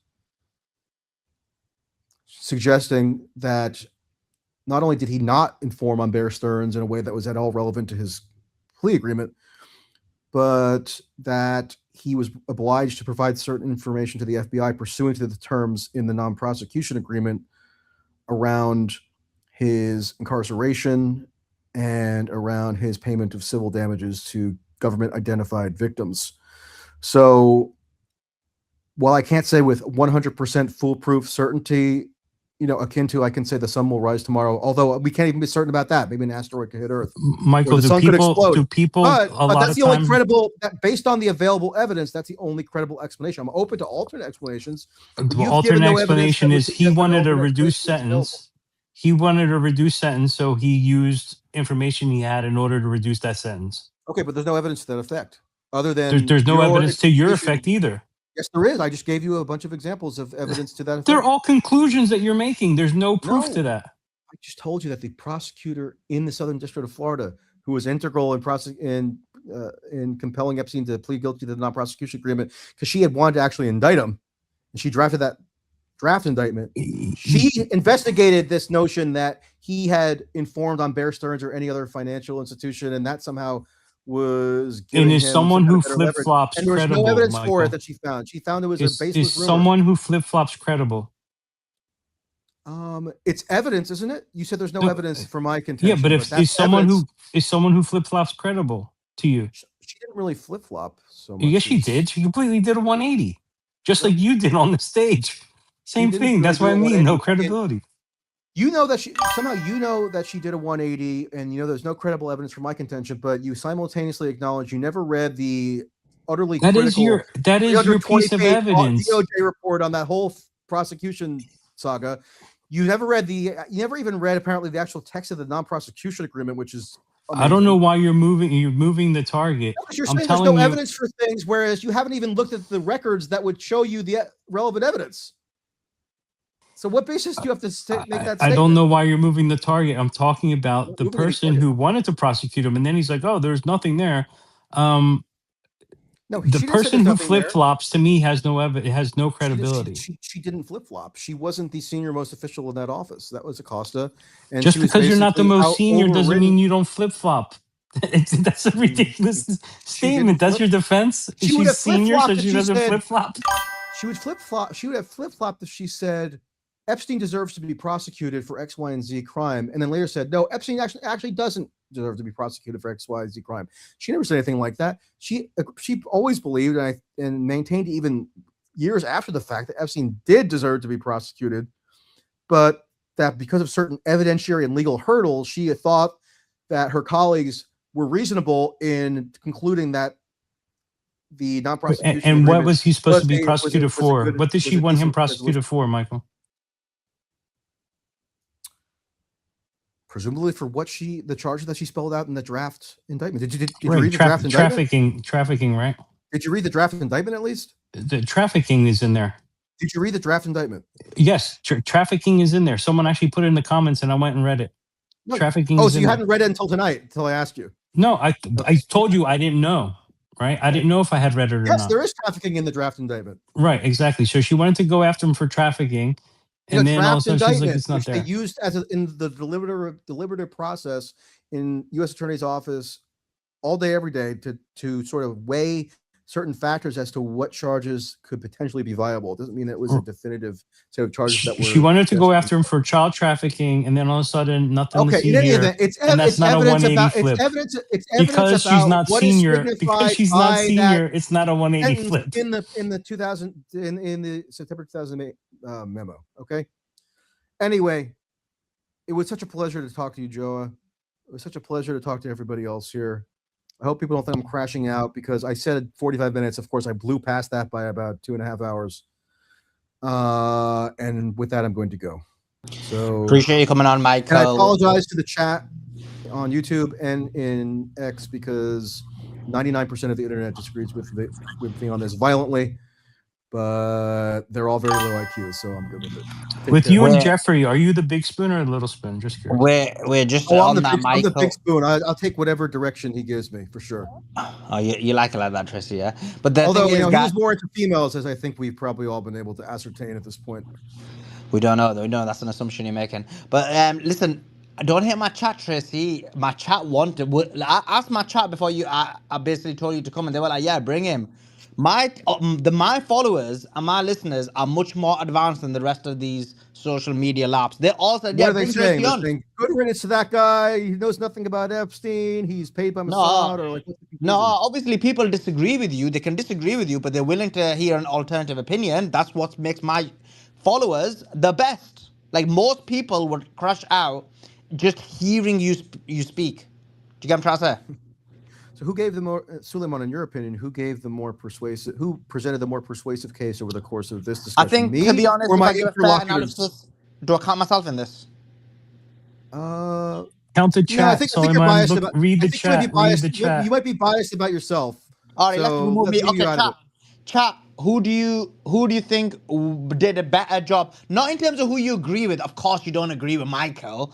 Who do you think? That's some high-level reasoning, though, to disentangle what they agree with from who gave the better argument. Yeah, that's what I just said. And by the way, just immediately Beatrix did propaganda in the chat, and they're just gonna follow what she says. So it's already being manipulated. But just on the argument, not whether you agree with it or not, explain. Someone wrote, we were worried about Michael being missing for a week since last email drop, so good to see that he came. Oh my God, I wasn't missing for a week, for God's sake. Someone wrote, 4 days. That's the thing with Tracy, even with the things he doesn't know, the first thing he does is defend Epstein and his clients and then backtracks if he gets caught. But I think that's Joe as well. Sid said Joe won, he had the better arguments. Someone else said Joe won. Someone else, Jenny said Michael won by logic. Someone else wrote, Michael does a good job and nailed him with 3 points. So it's kind of a mixed bag. And are you blind? Are you blind, Suleiman? Please read the chat. I'd be shocked if it's a mixed bag. I'd be shocked if it was anything less than 97%. I think it's like 65. I think it's like 65, 35. And you have to remember. Okay, that's an improvement, actually. And most people can't differentiate. By the way, Beatrix manipulated the chat. She jumped in straight away and said Joe won, and like they're gonna listen to her. Somebody said, Michael. Somebody said on the chat, Michael got the call, and JY, why are you saying Sully won? Suleiman never won nothing, right? It's between Michael and Joe. It's already accepted that I won. Someone wrote, Michael is well read and knows what he's talking about. I told you it's about 60, 40, 65, 35. It's like quite thinking. And remember, that's quite a lot because everybody agrees with Joe's position, and most humans, they can't differentiate their position from an actual debate. So if you ask people who won a debate, they'll always say the person who agrees with me. If this was an Oxford-style debate, which I'm sure you know, Suleiman, I probably would win the debate because to determine the winner of an Oxford debate, you would have to only turn one person. Right. It's whoever persuades the most people. Like, it's not who agrees most overall. So if it went from like 95-5 against me at the beginning to 65-25 or 60-30, then I'm far and away the winner of the debate. Michael, we got a comment saying Michael won hands down. That's Scoony P. But Michael, can I ask you one favor? I know you're about to jump, right? This is Abby who put 3 questions to you before, and he has written this a few times, but we missed it. Just really quickly, had Michael cite evidence that Epstein's charge was tied to a 17-year-old and show where the 14-year-old said she did not have sex with Epstein? Okay, so on the 17-year-old, I wrote a very lengthy and comprehensive article on that very question. It gives the full comprehensive answer. It was published December 31st. Yeah, that's how I spent my New Year's. No, it's just a coincidence. So it's on my Substack. It's also on Matt Taibbi's Substack, and it goes through laboriously all the details that shows that the one victim whom the Florida prosecutors cited as the underage person to whom Epstein was pleading guilty to procuring for prostitution was Ashley Davis. Oh my God, I can't believe I mentioned her name. I have to redact myself. Ashley Davis, who told the Palm Beach police and the grant that she engaged in consensual sexual intercourse with Epstein one day before her 18th birthday. And then what was the second one? The second one is, and that what you've got in your Substack, that article you've done, that's got the sources for these things, right? Yeah. Yeah. Okay. Perfect. And show where the 14-year-old said she did not have sex with Epstein. The 14-year-old is Sage Gonzalez. Oh my God, sorry, I'll self-redact. Sage Gonzalez. Just about. So she testified for several depositions. She spoke to police. She testified, if I'm not mistaken, before the grand jury. Although I have to go double check that. But there's, I know for sure that there's lengthy civil depositions from, I think 2006, 2007, maybe 2008, and maybe even later. But in that time period where she's asked in great detail about this, and she confirms it pretty much on the record. Now, I'm not denying that I'm not denying it's like a sexualized sort of scenario if she's in her underwear, right, and she's performing some kind of massage, and like there's maybe some touching over the course of the massage. But I'm saying in terms of overt sexual contact that would rise to the level of like a rape or something. She adamantly always denied that. So we have got some more chats for you. Someone said Suleiman won by letting very, very unpopular ideas and perspectives be heard. That's what we do. I'm the only person in the world who does that. Most people crash out as soon as they hear an alt opinion. I like other people's opinions because it strengthens my argument. Like, I know what to look into. I need to see, like, okay, Michael said this, let me research it. How can I, like, kind of debunk his claims? Or maybe his claims are right. Well, I need to check it out. Someone wrote, Scooney wrote, Michael wins hands down. Jimenez wrote, Mike wins by a technicality. Beatrix said, I mean, she's just doing propaganda in the chat.